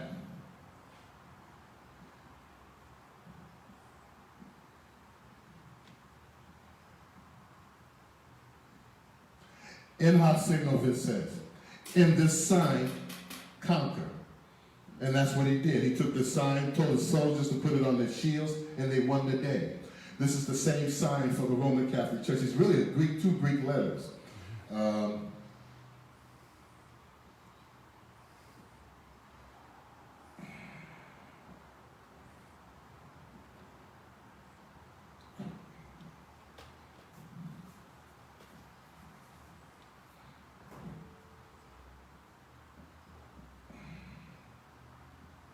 Yeah, the X stands for CH, the P stands for R, which together means Christ. All right? And so now this symbol is used in the Roman Catholic Church in the Vatican today, because what they did, they took this, they took this symbol, and they added keys to it. You know, by saying these were the keys of the church that was given to Peter. So they took the symbol that was given to Constantine to win the battle, who was the emperor of pagan Rome, and gave his power and authority to papal Rome. Okay? That's how the deadly wound was healed. Okay? Keep reading. And all the world wondered at the beast. And they all wondered after the Roman Catholic Church. And they worshipped the dragon, which gave power unto the beast. And they worshipped the beast, saying, who is like unto the beast, who is able to make war with him? And there was given unto him a mouth speaking great things and blasphemies. And power was given unto him to continue 40 and 2 months. 40 and 2 months. What do you mean by that? Remember, we went through this times dividing time. 1,260 days, 42 months, 3.5 years. All right? So 1,260 days, we'll look at it prophetically speaking. A day for a year. 1 day for a year and a year for a day. Be 1,260 years. We'll add this on to AD 34 or 34 AD. Because to Satan, he doesn't see Pentecost. He just sees June 6th as Yahshua's birthday. Okay? So when you add that together, that brings you up to 1294 AD. And then you can read about this guy. You can look him up, Boniface. Boniface the 8th, where he came up with, let me get this out the way.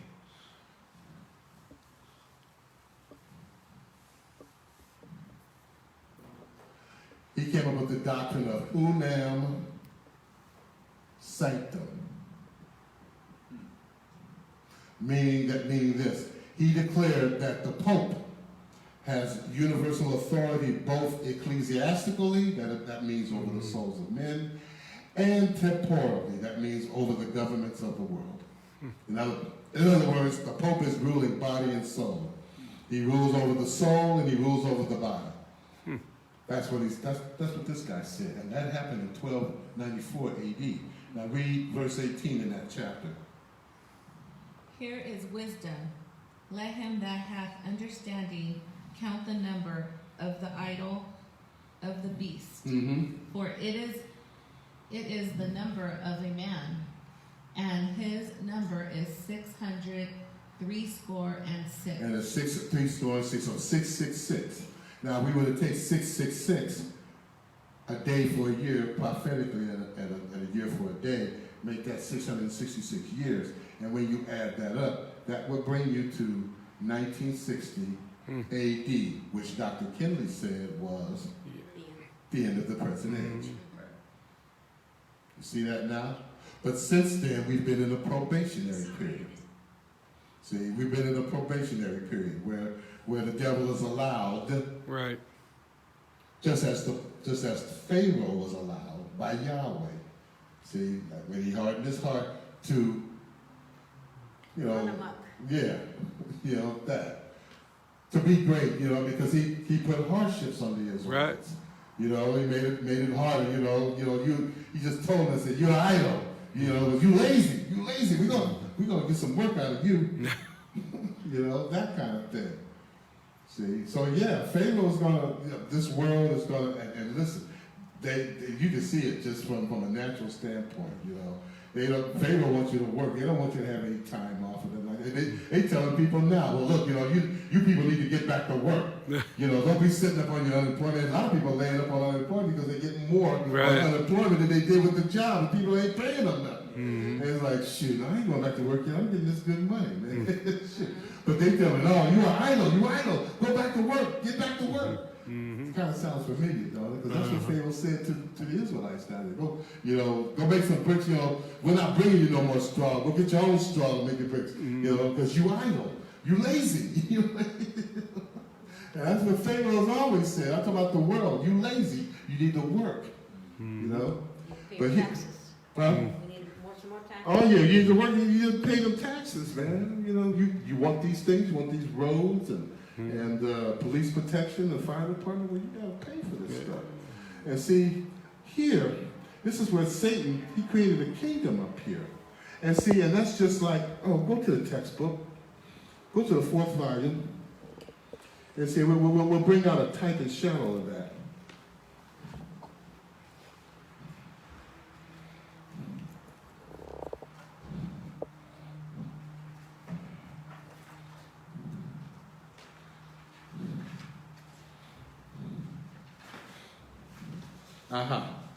Right here. Tell them where you at. Up by on page 37, at the top. After Saul, 40 years of the satanic rule over Israel, Yahweh raised up unto them David to be their king, to whom Yahweh gave testimony and said, I have found David, the son of Jesse, a man after my own heart, which shall fulfill my will. Yahweh was with David and Israel in the time of war and also in the time of peace. During a short time, peace in the early part of his reign, King David expressed to the prophet Nathan his desire to build Yahweh a house because the ark of Yahweh was still dwelling within the curtains. Okay, good enough. The part I wanted you to get was King Saul, 40 years reign was a satanic rule. And the reason why I say that here, see, I was here in Canaan's land, so let's draw a line. Yeah. I can see, because I can look at that and say, up here is in the angelic creation, Satan set up a kingdom and his rule lasted for 40 years, or prophetically speaking, 1 hour. Because that's what 40 years is in prophetic time. 1 hour. He set up a kingdom, and then there was war. And it lasted for about an hour. And as Michael and his host, they cast him out. And look, Satan, see, you have to, this is why I think in one lesson, I talked about the migratory pattern. I talked about the migratory, how you can look at the migratory pattern to understand what's happening up here. Right. Get Exodus 3rd chapter.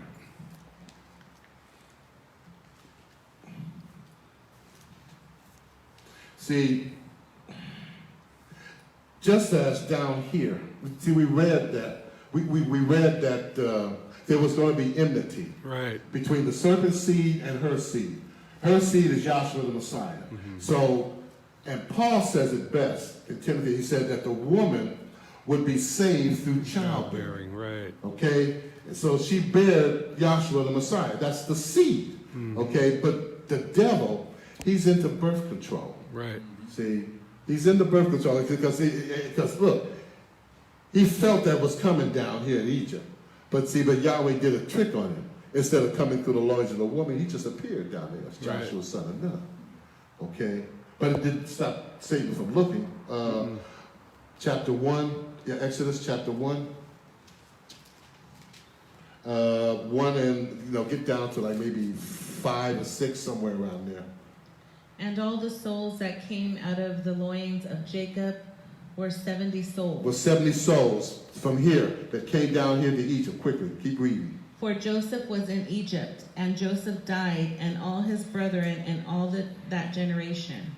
And the children of Israel were fruitful, and increased abundantly, and multiplied, and grew exceedingly mighty. In other words, they grew exceedingly mighty. In other words, if you were to take a census down here of the people of Egypt, 2/3 of that population would be the Hebrews, and 1/3 would be the Egyptians. Why? Because of what happened up here. 2/3 was of the heavenly host. Well, in other words, they stayed loyal to Elohim. Right. And 1/3 went with Satan. In other words, they did not succumb to Satan. Because some people say, well, they succumbed to Satan, but then they repented. That did not happen. Nope. Michael and Gabriel's up here. They did not succumb to. They're eyewitnessing this. Are you telling me that the witnesses of Yahweh can be subverted? I think not. And that's not how Dr. Kinley preached it either. He didn't say that all the angels sinned. He just said 1/3 did. That's from what I understand. And that's in that's in the transcripts too. And I can see the principle of that because we're going to go through the migratory pattern to see what's up. Continue. And the land was filled with them. Now there arose up a new king over Egypt, which knew not Joseph. Now see, there was a king that rose up that knew not Joseph. Joseph was a type of El Shaddai. Right. There rose up an angel that knew not Elohim. And look, Elohim had to diminish himself up here. Right. See, Elohim is the sun. Right. But for Lucifer to come on the scene, he had to diminish himself. In other words, he took on the form, talking about Elohim, took on the form of an angel and just walked amongst them. That made it possible for Satan to rise up to be the bright and morning star, of which 1/3 of the heavenly host gravitated to. Right. Why? I can see the type down here. 1/3 of the population of Egypt gravitated to Pharaoh, whereas 2/3 were the Hebrews. They gravitated to Elohim. Right. I can see that here to see what's happening here. Continue. And he said unto his people, Behold, the people of the children of Israel are more and mightier than we. Come on, let us deal wisely with them, lest they multiply, and it come to pass that when there falleth out any war, they join also unto our enemies, and fight against us, and so get them up out of the land. Therefore they did set over them taskmasters to afflict them with their burdens. In other words, they sent taskmasters over them. I can look up here. Satan got into power, and he went around telling them, okay, bring all these other angels to me. Because see, look, there was an innumerable amount of angels. Right. All right? He couldn't stop their innumerability. He couldn't stop them from being innumerable, but he could pull as many as he could. He pulled 1/3 of them. Okay? Quickly. And they built for Pharaoh treasure cities, Pithom and Ramses. But the more they afflicted them, the more they multiplied and grew. And they were grieved because of the children of Israel. And the Egyptians made the children of Israel to serve with rigor, and they made their lives bitter and hard labor, in mortar and in brick, and in all manner of work in the field. All their work within they made them serve was with rigor. Keep going. And the king of Egypt spake to the Hebrew midwives, of which the name of one was Shiphrah, and the name of the other Puah. And he said, when ye do the office of midwife to the Hebrew women, and see them upon their birth stools, if it be a son, then ye shall kill him. But if it be a daughter, then she shall live. But the midwives feared Elohim, and did not as the king of Egypt commanded them. See, then why? Because that's a type and shadow of up here. Right. Lucifer went to Michael and Gabriel and said, hey, go bring me some more angels. And see, they said, we can't do this. Because see, look, they're facing each other, but they're not looking at each other. Right. They're not witnessing to each other. They're witnessing to the glory of Yahweh. And see, just like Shipra and Puah, they feared Elohim. Just like Michael and Gabriel, Right. they feared Elohim. And they didn't do the king's commandment. They didn't do Pharaoh's commandment. Talking about Shipra and Puah, just like Michael and Gabriel didn't do Lucifer's commandment to bring the other angels to him. They refused. And they feared Elohim. But keep reading. But save the male children alive. And the king of Egypt called for the midwives and said unto them, why have ye done this thing, and have saved the men children alive? And the midwives said unto Pharaoh, because the Hebrew women are not as the Egyptian women, for they are active and are delivered. And the midwives...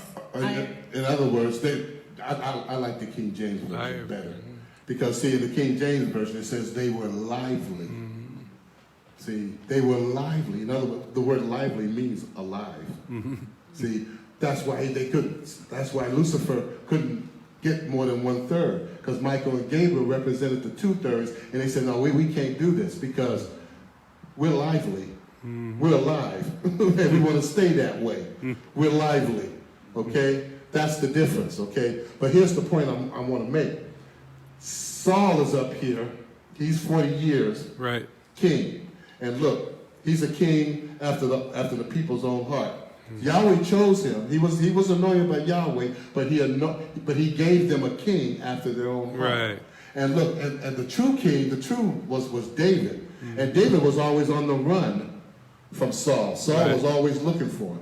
Just as up here, Lucifer was looking for Yahshua, because Yahshua had put himself in the guise of an ordinary angel, and Lucifer's looking for him. Just like down here in Egypt, Pharaoh was looking for Yahshua.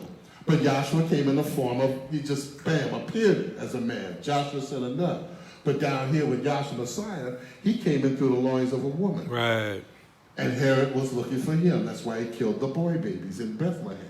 It's a fulfillment of that back here. But it was always looking for him. There was always a birth control aspect to it. Even now, people say, well, instead of coming to class, why don't you go, watch the basketball game? Well, I'm going to watch the basketball game instead of coming to class. That's a form of birth control, because when you should be here learning about Yahshua, you're doing something else, see? See, that's stunning your growth. That's preventing you from growing. You understand what I'm saying? See, birth control. Anything he could do to keep you from seeing who your Heavenly Father really is. Right. Okay? And that's what he does. And see, and all of this is being manifested through human government, which you can see the types and shadows of. See, and look, human government is carnal government. Okay? It's just that simple, because it's of the mind of a man, fueled by the mystery of iniquity, because he said he was going to incarnate in the man. And in the man, all of these empires are going to rise up out of the seed of men. See? So really, there's no such thing as a government. The only government that was created by Yahweh was the one back here with Israel. He took one man, Abraham, and said, through your seed, all families of the earth would be blessed. And he created, and out of that man, many nations came out of it. Abraham was considered to be the father of many nations, from a physical standpoint. All right? And he was the first Hebrew, and Yahweh dealt with these Hebrews. Not because they were anything special or anything like that. It was because they were the least of all people. But Yahweh used that as an example to show all the families of the earth that he does exist. Now, Israel today, they still exist as a country, but that's physical Israel. And see, and they worship Jerusalem below, whereas we worship Jerusalem above. Because the true Jew or the true Hebrew is one in the spirit. Maybe we should read that. How are we doing on time? We bow out? 5 minutes. Okay. All right. Romans 2 and 22, 23, somewhere around there.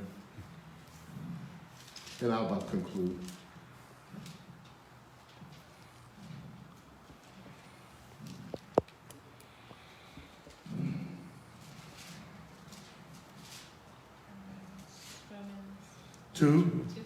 Two, 22, 23. Spiritual Jew. Because that, Well, read 2:14 first. Maybe then, yeah. 2:14. for when the Gentiles which have not the law do by nature the things contained in the law, these having not the law are a law unto themselves. Okay, now, the Gentiles, which, see, look, this law here was given by Yahweh to the Hebrews. Mm-hmm. The Gentiles do elements of this law that Yahweh never told them to do, but they are law unto themselves. You know, like over in India, they do this ritual, it's just bathing into the Ganges River. 1 million people go to the Ganges River and bathe. Mm-hmm. All right, but now they found out because they did that this year, the pandemic in India has risen up because all them people, gathered together, and so now they're praying to their gods Right. to cure them of the disease, and their gods are failing them. Mm. And they were showing something on the news a couple of weeks ago. They were people that were smashing their gods or throwing them away because. I said, "Why are you doing that?" They didn't help me. Mm. They didn't cure me. Oh, well, if that be the case, I would smash some idols too. If they didn't help me out, But see, the thing of it is, Yahshua the Messiah. He's the true antidote of everything. Right. No matter what your situation is, be it disease or pestilence or famine, any other type of calamity, Yahweh is the cause of it, and he's also the antidote. See, where we at? Romans 1 and 2 and 23. 2 and 23? Okay. Thou that markest thy boast. No. 1 and 23. 2, 20, where we at? You in the second So we're chapter? on 2. I need- 124? No, 2, second chapter, 2 and 24, where it says, "For he is not a Jew, which is one inwardly." 25, okay. I misspoke. Romans 2 and 25. Yes. For circumcision verily profiteth, if thou No, for he is not a Jew. Get down to for he is not a Jew. That's 28 or something. Thank you. For he is not a Jew, which is one outwardly, Mhm. neither is that circumcision which is outward in the flesh. Mm-hmm. But he is a Jew, which is one inwardly, and circumcision is that of the heart, in the spirit, and not in the letter, whose praise is not of men, but of Yahweh. Now that's the true Jew, or the true Hebrew. Right. Those that know and understand who Yahshua really is, which is that Holy Spirit in you. Mm-hmm. See, the knowledge and the wisdom and the understanding that goes with it. And this is what the world will be seeking for. See, they may go out in the world and look for it here and there, but where's it at? Zechariah 8 and 20. And I think I'll be done with that. See, because that's the true Jew, the true Hebrew. See, if you're in this room and you understand what's happening, what's on these charts, this vision, this great, awesome vision, and stupendous, panoramic, colossal. I mean, You can't describe it. I can't just, that's where it really boils down to. Your understanding of this. And people will seek that out. They will sense it. They'll know it. Hello, Zechariah 8 and 20. Okay, we're good. Got it. Thus saith Yahweh of hosts, Mm-hmm. it shall yet come to pass that shall come people, and the inhabitations of many cities, Mm-hmm. and the inhabitation of one city shall go to another, saying, Mhm. Let us go speedily to pray before Yahweh, and to seek Yahweh of hosts. I will go also. Yea, many people and strong nations shall come to seek Yahweh of hosts in Jerusalem, and to pray before Yahweh. Thus saith Yahweh of hosts, in those days it shall come to pass that 10 men shall take hold out of all the languages of the nations, even shall take hold of the skirt of him that is a Jew, saying, we will go with you, for we have heard that Elohim is with you. Okay, now that's That's what's got to happen. It's got to come down to that. And it says they'll go to Jerusalem. What? The physical Jerusalem? No. No. That's not where the physical Jerusalem is. Here in class is where physical Jerusalem is. Not so much this building, but where the sons of Yahweh are gathered. Those who know. See, that's where it's at. See, and though like right now we're a few of us, but hey, we're the ones who know. And we're the ones that will give this to you freely. There's no charge to this. There's Right. nothing for you to buy, join, or sell.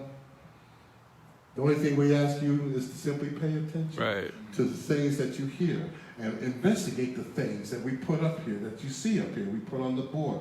Take the time to look at this. Take the time to investigate all of this. Take the time to allow Yahweh to reveal his purpose to you. What's that one scripture? It says Isaiah, where it says, I kill and I make alive. Is that Isaiah? I know, I keep saying this is going to be the last one, but I just got to throw that in there. It says, where I kill and I make alive. That's Isaiah, is that 53? make- Or 45? Oh, maybe it might be 45 and 5. Maybe. Make straight the crooked. Yeah, I can't And remember. read out the King James, because in the Holy Name it won't say that. See, he'll say something else, see, that's A.B. Trainer.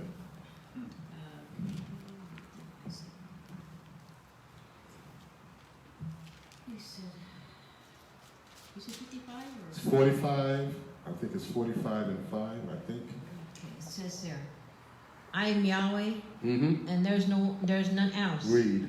There is no Elohim besides me. I girt thee, though thou hast not known me, that they may know from the rising of the sun and from the west, that there is none besides me. I am Yahweh, and there is none else. I form the light and create darkness. I make peace and create evil.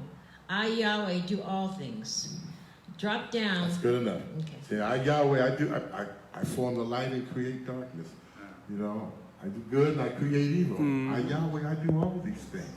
So therefore, if that be the case, then look to Yahweh and no other for your salvation. Because he is Yahshua the Messiah. See, there's no separation here. There's no Trinity. You know? Right. You know, somebody say, oh no, you got to be saved in Yahshua. Yeah, we know that's Yahshua, the name of Yahshua. But what does Yahshua mean? Yahweh is salvation. So Yahweh ain't out of the picture, so to speak, okay? That is, he is Yahshua, and Yahshua is Yahweh. They're one and the same. And that's where the salvation is. That's where your knowledge is. That's where your understanding will be. Understand that, and the things out here in the world, they really won't bother you as much as you allow them to be. Because you have to know and see and understand Yahweh our Elohim is in complete control, okay? Thank you very much for your time and your patience, okay? And we're going to continue to move along, you know, as we have. We'll be here another month if I can find, you know, our landlady. You know, I'll take care of that. And we got a nice big room. We'll be here, and if you want to visit and you know, come and fellowship with us, we'd be more than happy to. Right. Give me a call. You know, like I said, this is a big room. We can do social distancing if that's a fear with you. Please come, and we would love to have you fellowship with us, even hear from you as well. Okay. Are there any questions about anything that was said today? No. Okay. Yes, sir. I got a comment. Go ahead, sir. Yahweh wasn't happy about stopping the growth until he says, well, I can do this, and he brings us this virus. How many people, millions, have died from that virus? Yeah. That's right. Yep. Yahweh's no respecter of persons. Right. Okay, you know, I mean, it's like blades of grass, really. I mean, in his wrath, and his wrath is great. However, his love is just as great. Right. And that love will definitely sustain you throughout all eternity. Okay. Thank you very much again for your time and your patience. Be safe, be healthy, but most of all, be in Yahshua the Messiah. Why? Because he truly is your only hope of glory. Hallelujah. Hallelujah.